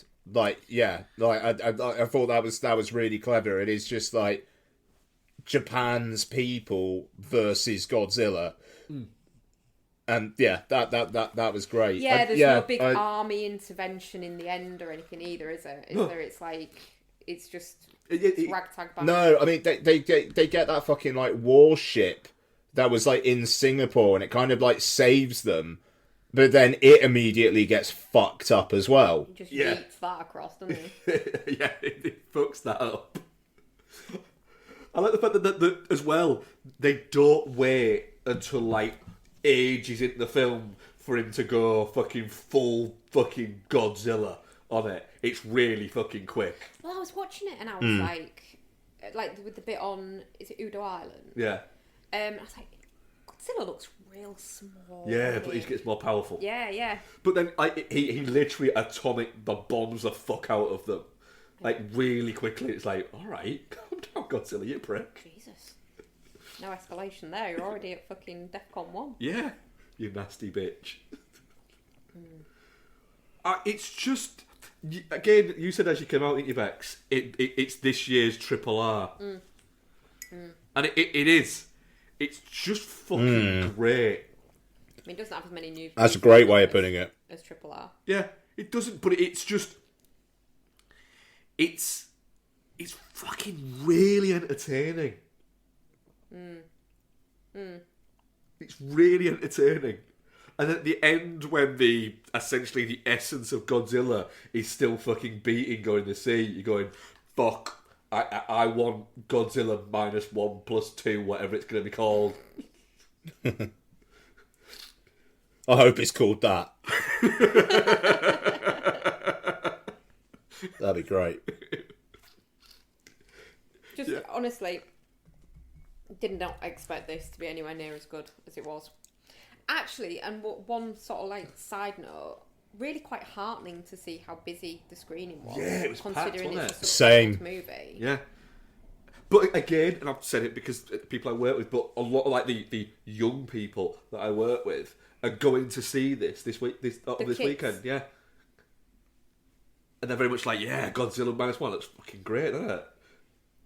But yeah, it is. What it's made me realise is, why have I not watched more Godzilla movies? Yeah.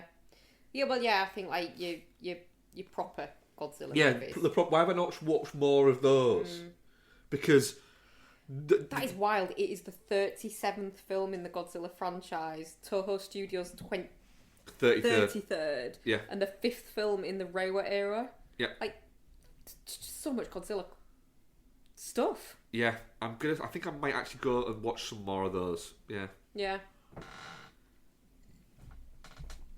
Definitely not shit though. What a film. Definitely not shit. I mean, I think it's fair to say that this will be troubling all of our top 5 threes. It's currently my film of the year, but I will say it's because Oppenheimer is probably the best film of the year, but it doesn't have Godzilla in it. It doesn't, does it?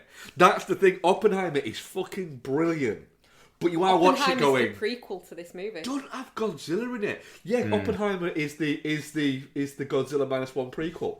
Minus 2.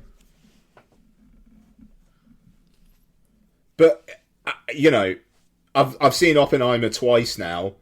It's going to be a very, very long time until I watch Oppenheimer again. Not the same for Godzilla Minus One. I would have watched it again in the cinema today if I could have. I am very much looking forward to it. What I will say is Godzilla Minus One will in all likelihood have a 4K release. And I will be disc buying it. Yeah. Yeah. Without question. Yeah. Right. I did not expect when we walked into the cinema to be like about to go and see what is probably going to be my film of the year. Same. What a picture. And what a prick.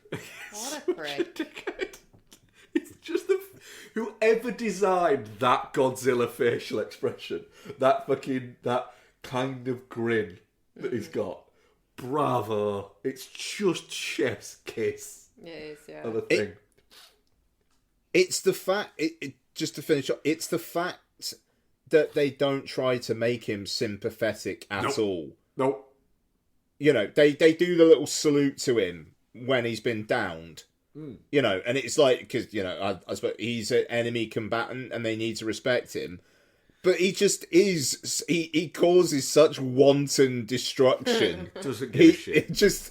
No, that's the thing. Just the sheer fuck this, you are my toys of him. It's very well done. It's the bit in the city. Is it Ginsu? Yeah. Yeah.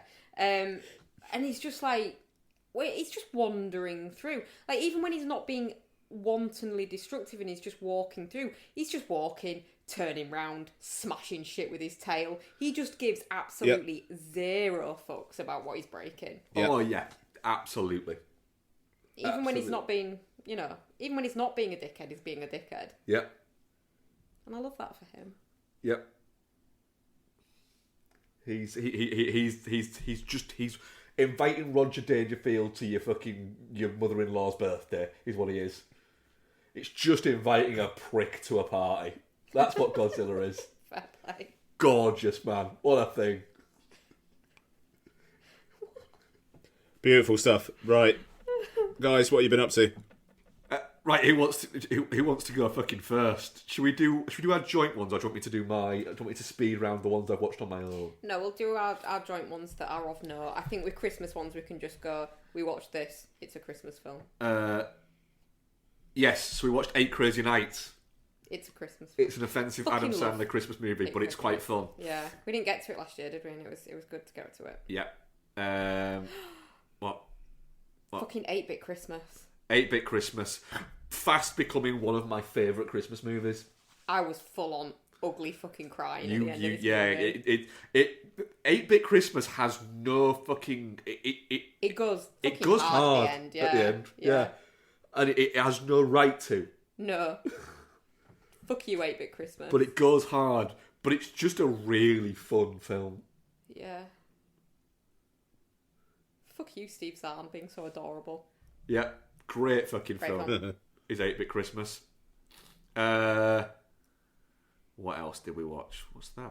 No, I watched that, yeah. Noel, mute for a second. We watched Turbulence, didn't we? Yes. Why are we telling Noel to mute? Because he doesn't need triggering right now. Oh, okay, yeah. Yeah, we watched Turbulence. It's just great fun. Really ought to be crazy. Really ought is mint in this film. Just to point out, if you are still listening on this point, Noel, the turbulence basically has nothing to do with anything that goes wrong with the plane. It's all really ought. Yeah. No, it's just fun. And Really it's Otter has one of the all-time great manic cinema laughs. Yeah, he does, yeah. It's beautiful. It is. It's so beautiful, that haunting laugh. Yeah. R.I.P. Obviously we watched Holiday. Holiday, again, just... It's gone up from being a 4 to a 4.5 to it's a 5-star banger for me. It is very good. It is really good. It's one of the... It's like Hallmark Plus, I would say. Hallmark movies, but not shit. Yep. And we also watched... What's it, didn't we? Happiest Season. We did watch Happiest Season. I haven't logged that. Oh, yeah. Happiest Season, it's just a good film. Yeah, it is.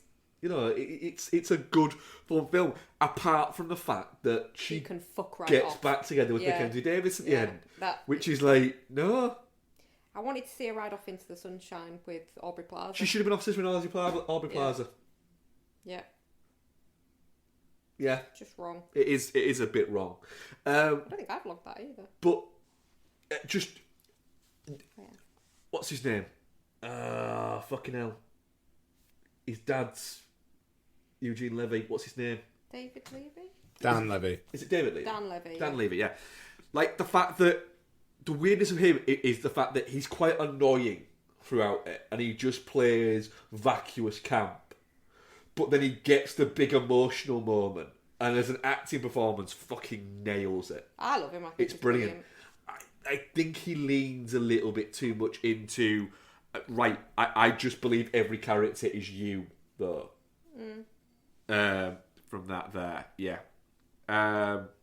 We're speed rounding these a little bit, aren't we? We are, yeah, but they're all Christmas movies that we've watched before. So. Office Christmas Party. Every time I watch this, it reminds me that I'm sad that TJ Miller is a dickhead. Yeah.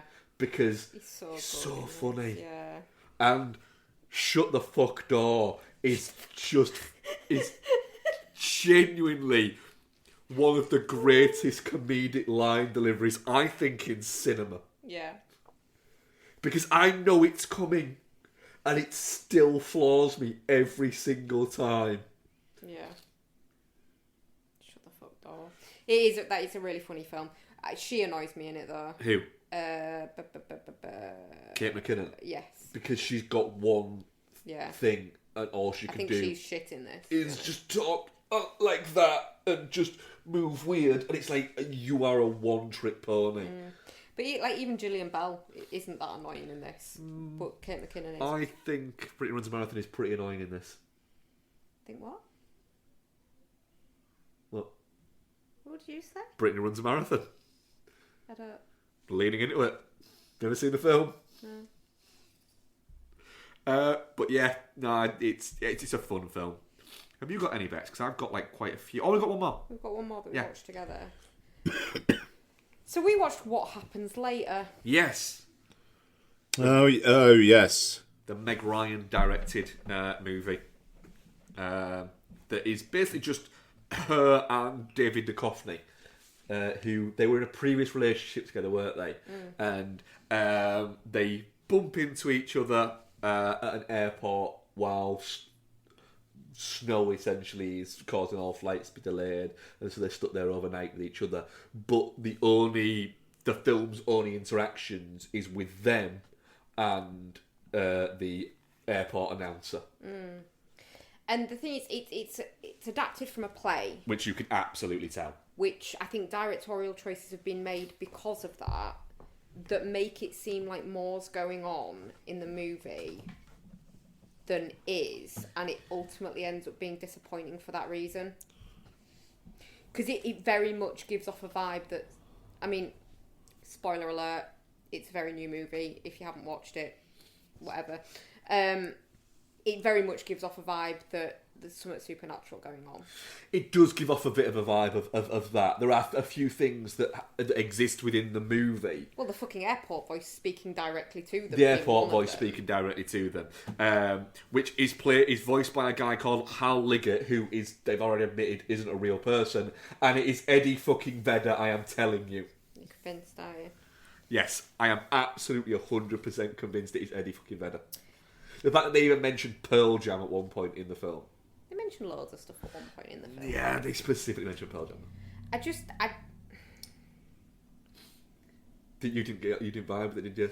No, because I think it very much teases that something's going on when in reality it's not, and it's just them in an airport, and it's disappointing for that reason, because all the way through you're like, this is weird, what's going on, why does he keep hearing noises, why is the airport voice why is she limping, why is there nobody else in the airport, are they in purgatory and they've actually been on the same plane and it's crashed, is it a dream, it's just, no, it was just choices that were made and they're actually just in an airport, and then they both go their separate ways. I liked it. Fair play. I liked it because it was fun to spend time with Meg Ryan and David Duchovny. David Duchovny is very awake in this movie. David Duchovny's good in it, yeah. He's really good, and he's really... Oh, that's good. He's really charismatic. And he's not just playing like a curmudgeon or anything like that. He doesn't seem asleep. He is the David Duchovny that ended up becoming, one of... not movies' biggest stars, but definitely TV in the the footing that put TV on the pathway to being the prime time TV. You can see why why he didn't have just one TV hit. He's had a couple. Yeah, David Duchovny's really good in this, and Meg Ryan is there.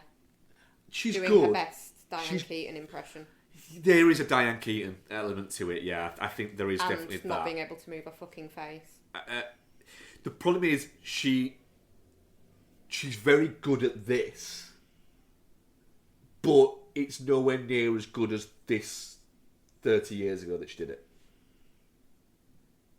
That's the problem. And there's a lot of boomer humour in it, and that I don't appreciate. I don't think it's quite boomer humour. There is. There really is. But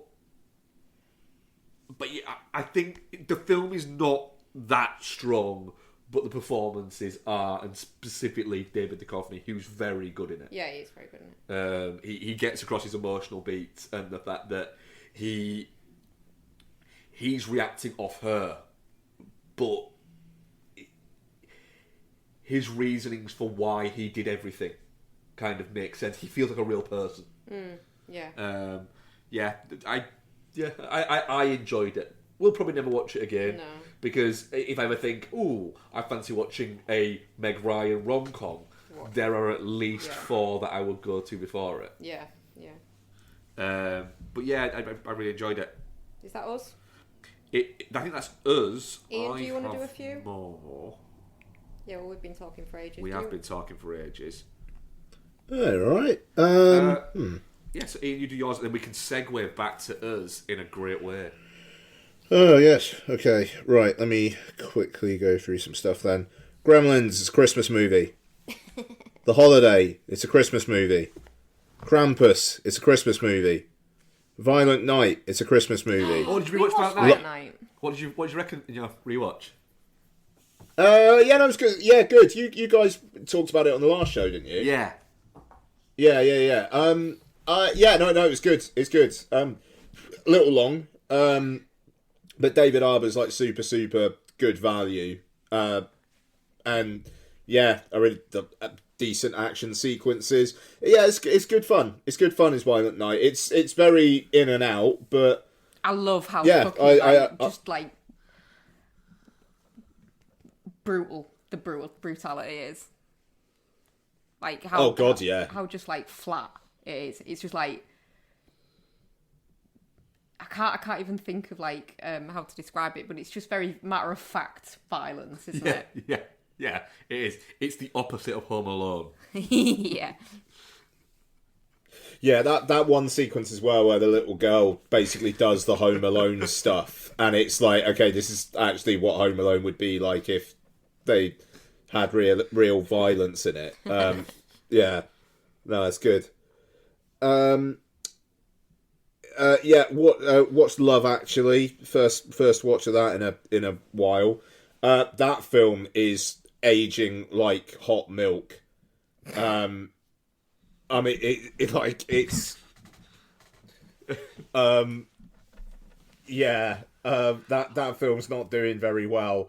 I'm kind of almost at the point where I'm like, I think that film might be the starting point for Brexit. I think I can agree with you on that. I remember hating it when I watched it.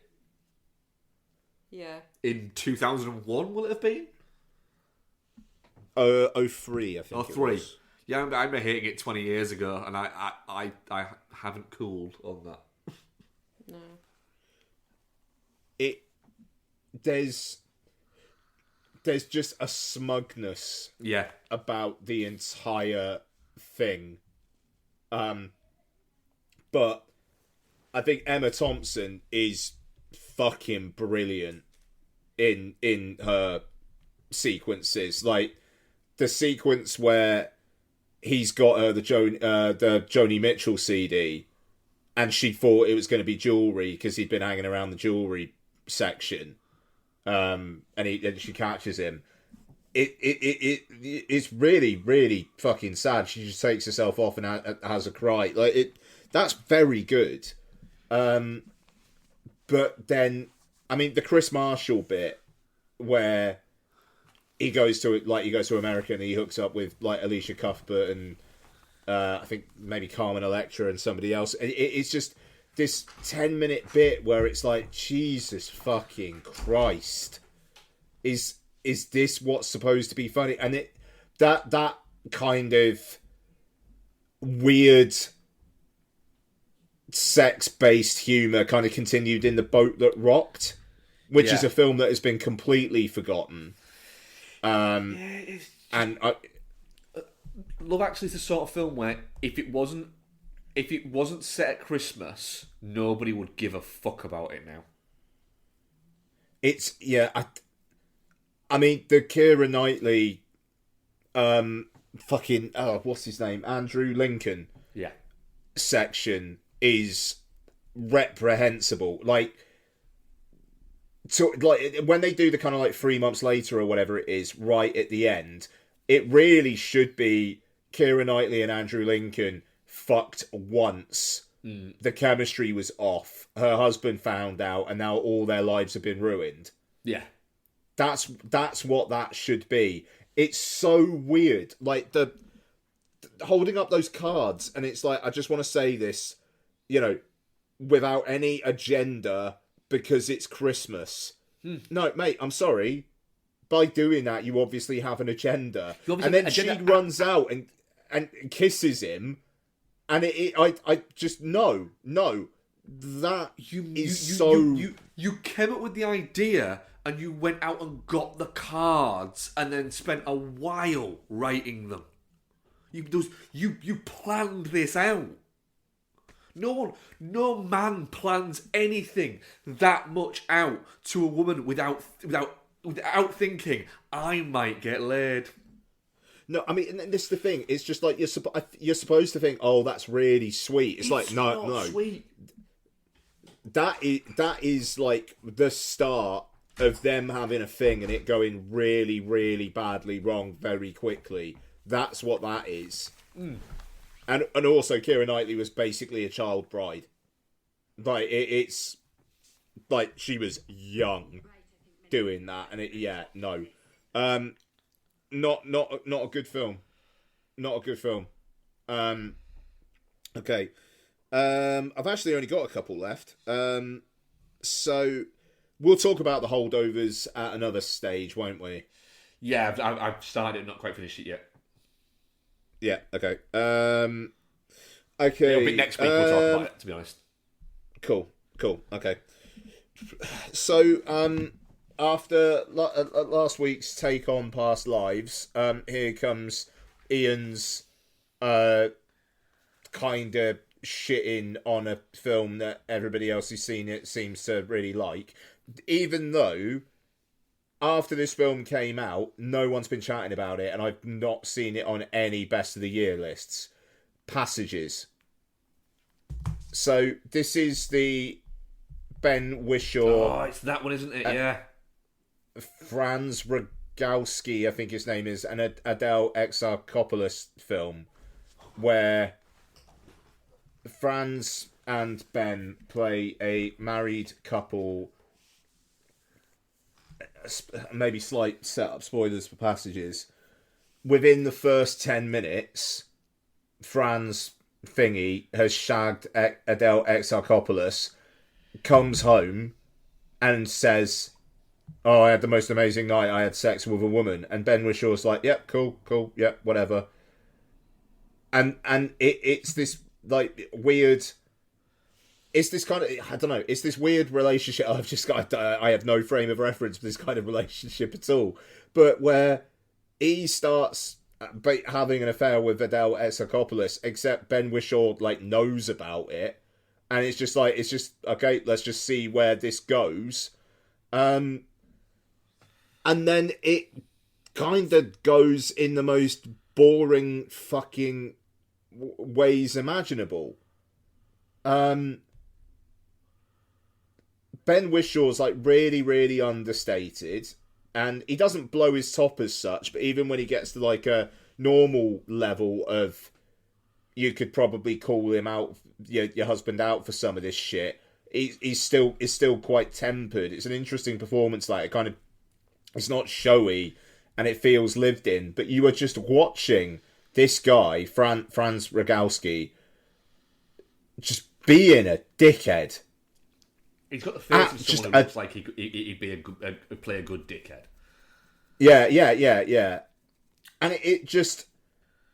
Ben Whishaw should kick him out far earlier than he does.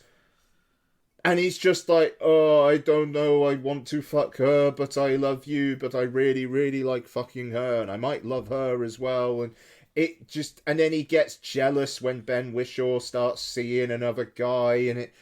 Like, it's just an hour and a half of me just mentally screaming, I don't care. I don't care. And, I mean, yeah, there's some pretty heavy sex scenes in it, and people are fucking film Twitter and Letterboxd is very horny, and I almost kind of feel like we're getting to a place now where it's like a film's horny levels, but only if it's not heteronormative, or like if it's going to be heteronormative, it's got to be a guy who's married to a man shagging a woman, and then that's spicy. Yeah. It's like, if your film has got that, it's almost like you are going to get an instant pass from a depressing amount of people now. And hey, we've said on this, it's not the sex scenes that wig me out or whatever. I don't particularly want to see a dude fucking another dude. It's not the way I'm wired. But I'm not going to say that a film is shit because it's in there.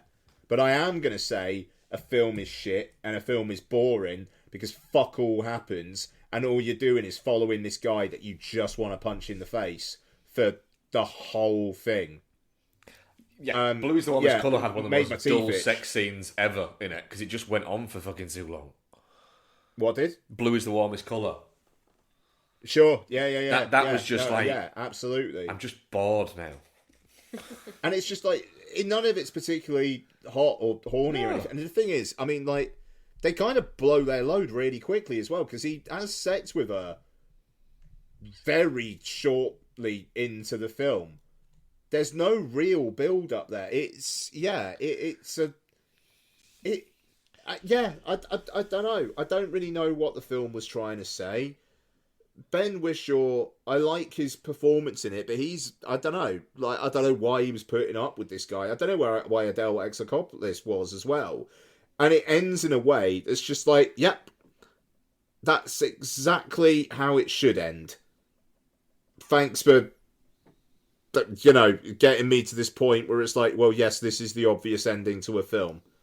Kind of made my teeth itch, and like I say, it kind of feels like no one's really talking about it now, and I'm not surprised. But it got attention because it's about a gay married guy having an affair with a woman. Got an NC-17. Great in the marketing US, movie. Well done. Yeah. Sorry? It got an NC-17 in the US, didn't it? Oh, did it? Yeah. Yeah, and that kind of got it a bit of notoriety, didn't it? Yeah, and hey, look, Mubi picked it up and they marketed it well, and it caused a bit of a stir at the time. But fucking whatever, really. It's like I mean, Past Lives is definitely better than Passages, but it's just 2 weeks in a row for me of watching these films that are kind of acclaimed and just being and about these like complicated relationships and going, I don't care. Godzilla's not in it. Yeah, Godzilla's not in it. So, Godzilla Minus One may have ruined me. It's that thing of Ben Whishaw. If Ben Whishaw had have just said during Passages, it's just none of this is that important to me because we've got this Godzilla thing to worry about. Yeah. And you just see Godzilla's eye in the window, then it cuts to credits. 5 stars. Yeah. 5 stars. Just Godzilla grinning through the door. Yeah. Oh, God, he's such a prick. Last one for me is one that I know Mark has also watched. Are You There, God? It's Me, Margaret. So this is directed by Kelly Fremont Craig, who directed The Edge of 17, produced by James L. Brooks, so you get that Gracie Films logo at the start that just makes you instantly think you just watched an episode of The Simpsons. And very odd. And hey, look, this is cracking. Yep. It's a charming coming of age film. Rachel McAdams plays one of the world's hottest mums. Yep. Benny Safdie is really good as the dad. Yeah, just a real good guy. Yeah, you know, like which is wonderful because he plays eccentrics usually. I think it's fair to say. And yeah, I thought it very charming film. I kind of thought it threw a few balls in the air and didn't quite catch them. Like her relationship with that blonde girl stops. Where after the bathroom scene, it just stops, and then it's kind of like she's in there at the end, and it almost kind of feels like, oh, is she like? It's almost like she's an antagonist now because those girls all start dancing with her. That girl, the tall girl with walks the off, leads the blonde girl to it, starts dancing with the main girl. And it's like, oh, so are we supposed to? It's almost like there's not there's like a scene the blonde missing girl now. Yeah. You know, and the film very much turns its focus to like away from kind of coming of age like comedy stuff to more drama in the third act, and I thought that was really interesting. The whole kind of like Jewish versus Christian, and her just being like, I don't want any of it, thanks. I thought that was really, really good. Yeah, I had a good time with it. Mark, yourself? Yeah, I had a great time with it. It's I think you used the phrase to describe it, which made me go, yeah, fuck it, I'm going to watch that. And that was Rachel McAdams plays a really hot mom in it. And that made me want to watch it. And then you also said that it was really charming. You're a simple man, aren't you? Yeah.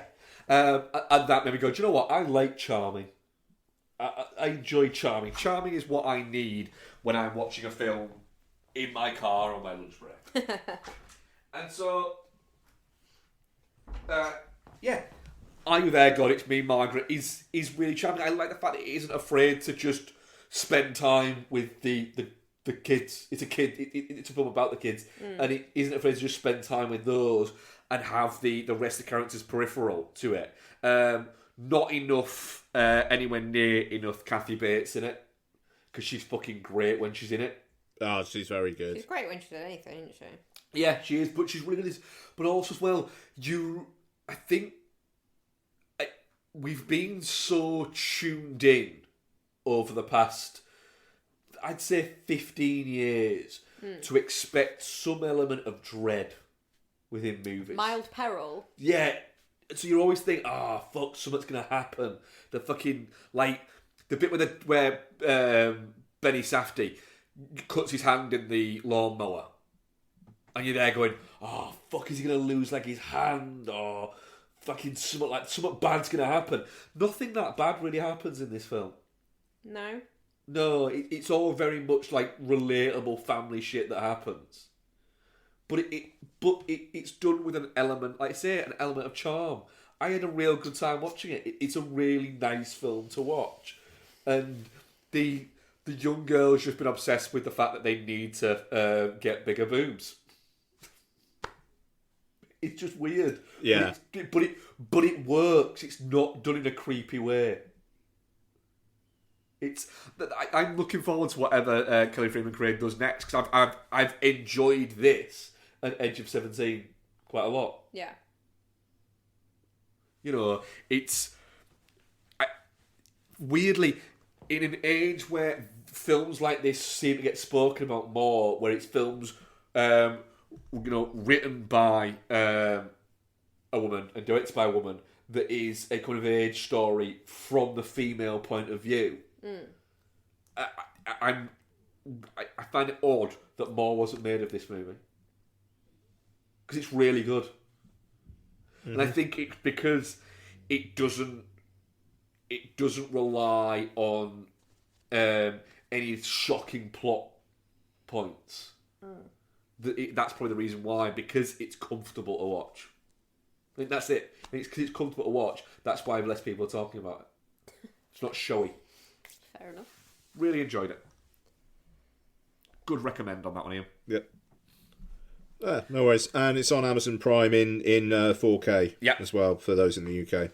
Yeah, I'll speed round the rest of mine because there's nothing else there. Watch Deck the Halls because, you know, it's Christmas and I quite like Deck the Halls. What? Nothing. What's something? No, it's that one. Yeah. Watched, again, what was in a Christmas movie thing. Watched Serendipity. It's not actually set at Christmas, just the opening 10 minutes are. Yeah. Serendipity is fine. It's fine. It's fine. Yeah. Watched the Disney Plus original Die of a Wimpy Kid Christmas, Cabin Fever. Yeah. Yeah. How's that? It's fine. 62 minutes long. 62 minutes? Yeah. 62 minutes long. Yeah. Cool. Film. Okay. Is it live action or animated? It's animated. Okay. It's fun enough. I had a good enough time with it. I got it cleared in a basically lunch break. Yeah. Yeah. What else did I watch? Watched Noel, the actual launch Disney Plus original movie. Yeah, the Anna Kendrick one. Yeah.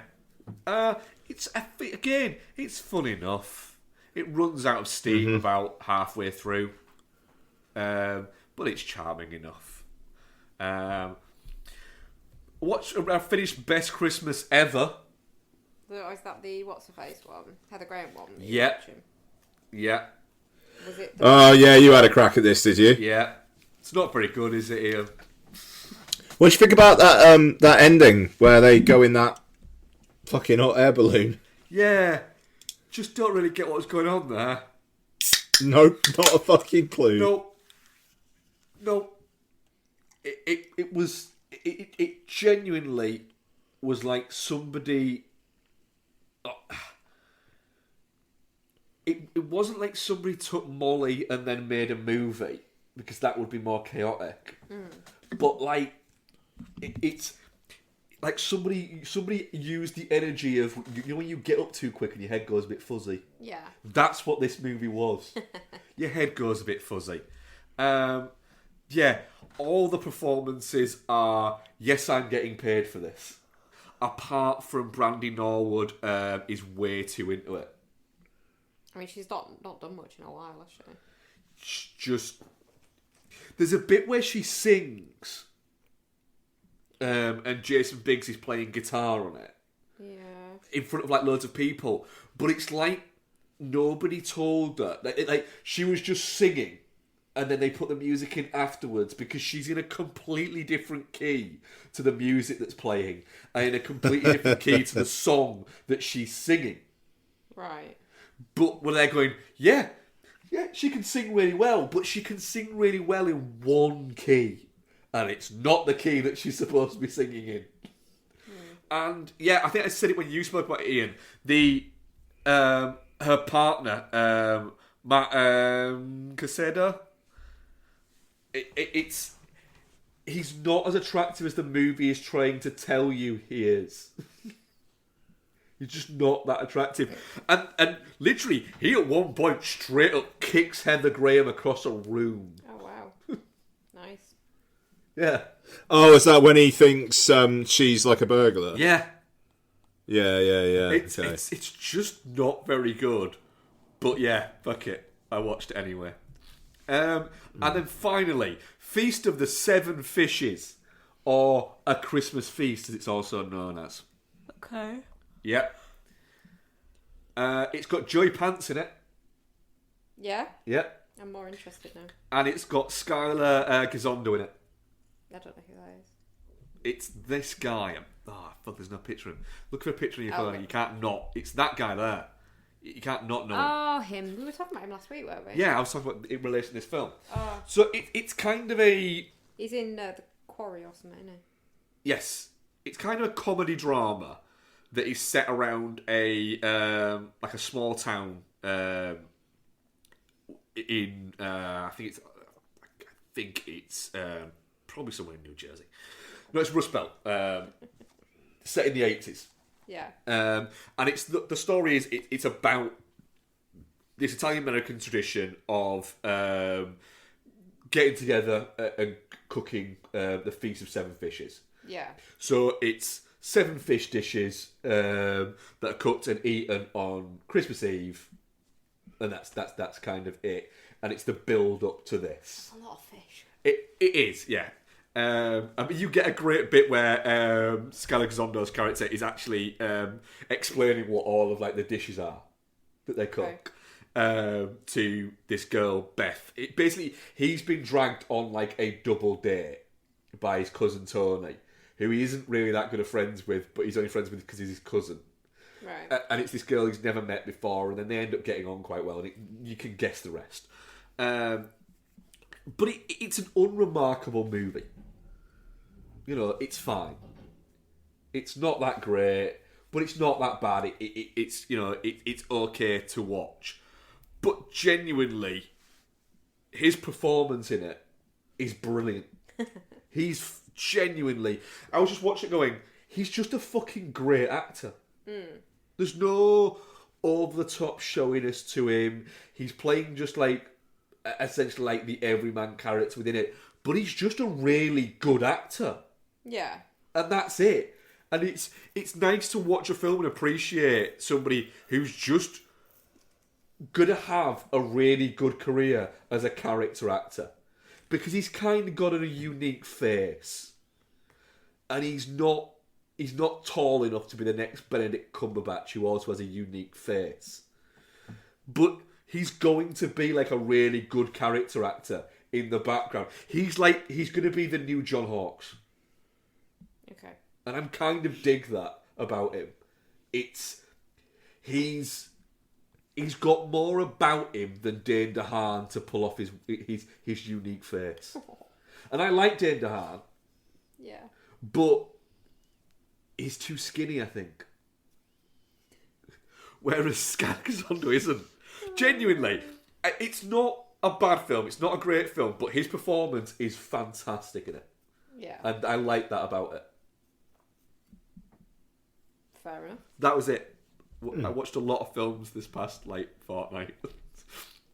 And I am literally on track now. I am dead on set for breaking 365 this year. Nice. Yep. Fair fucking play. Yep. I don't think I'm even getting to 300. And never mind. No, it doesn't need to. You've got... You don't need No, to. you've got your lunchtime watches, haven't you? That's the it. thing. And do you know what because Netflix have not Netflix, Letterboxd have done this thing now where in the stats bit you can see you can see every 50th movie you watched. It'll tell you. So like my 50th movie was Backdraft. My 100th was Lost City of D. My 150th was I Am Legend. My 200th was Oppenheimer. My 250th was The Day After Tomorrow. My 300th was Halloween 3 Season of the Witch. 350, fucking Godzilla Minus One. That fucking prick's getting in there everywhere. Solid. Yep. Solid. What a prick. What right. a fucking piece of Did you shit. say Lost City of D? Do you mean Z? See, that as well. You rewatched that without me? Yeah, like 6 months ago, babe. But I've been asking to rewatch that film. Yeah, but I watched it like 6 months ago. I'm sure I've been asking for longer than that. Nah, you haven't, mate. What are we covering next week, Ian? I mean, I Okay, watched so Little Shop of next Horrors, week. Klaus. Oh, have you? I thought you'd done all yours. No. Oh, so you go then. You go. You gotta go. Oh no, there's not much to be fair. So on the Christmas vibe, I watched Klaus. Oh, sorry. Sorry, Ian. Klaus! Yeah, solid recommend last year. I hadn't seen it before that. Watched it last year. Will watch it every single fucking year. It is a fucking banger. Tried to get you to watch it with me this year, didn't I? Yeah. But you don't like feel good Christmas Good movie. movies. You like nasty Christmas Good movies movie. about people trying to beat each other with their decorations. Because fuck you. Klaus is fucking mint. How long is it? Not long enough. I might try and watch it in a lunch break. Now you're 7 minutes. I can get that It's done just in a day. lovely. It's just so good. And I watched It was bloody good. The Polar Express, which when I first watched The Polar Express, I've gone on a journey with this movie from being, ew, this is icky, it's too uncanny valley, you look at it, what is wrong with their faces, I hate it, I hate it, I hate it. So now I just watch it every single fucking year. And it's just kind of, again, kind of heartwarming. The thing is, I enjoyed The Polar Express. And literally, if you said to me, I will give you £100 to watch the Polar Express again, I would be like, I just don't need £100 that much. It's just good. I watched Batman Returns. Fair. Because, I mean, who doesn't love Michelle Pfeiffer wearing latex? Fair. But do you know what? It's really good. Like, Tim Burton he's got a checkered filmography, hasn't he? Let's be honest. This is definitely one of the better squares on the grid. So yeah, let's go with that. Yeah. Michael Keaton is a fantastic Batman. Probably my favourite Batman. Fair. He's a lot of people's favourite Batman. Yeah. Yeah, Batman Returns. Just that shot of her stood in front of her like neon sign in the apartment is just great. I love it. That.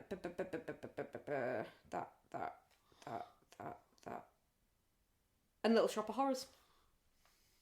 I haven't watched Little Shop of Horrors in years, and I always think it's fine, but it's one of those like really overrated films that people just say is good because it's kind of quirky to say it's good. It's legitimately fucking mint. You ever seen the original?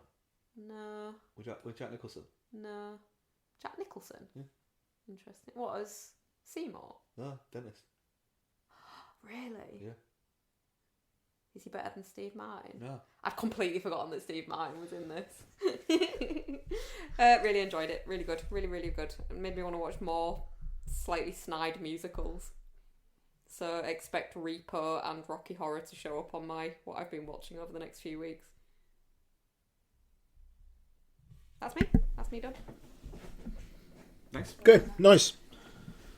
So, next week, I mean, there's a lot, and I don't think we'll be guaranteeing that we'll get to all of these. No, because there's a weird thing in the middle of it called Christmas.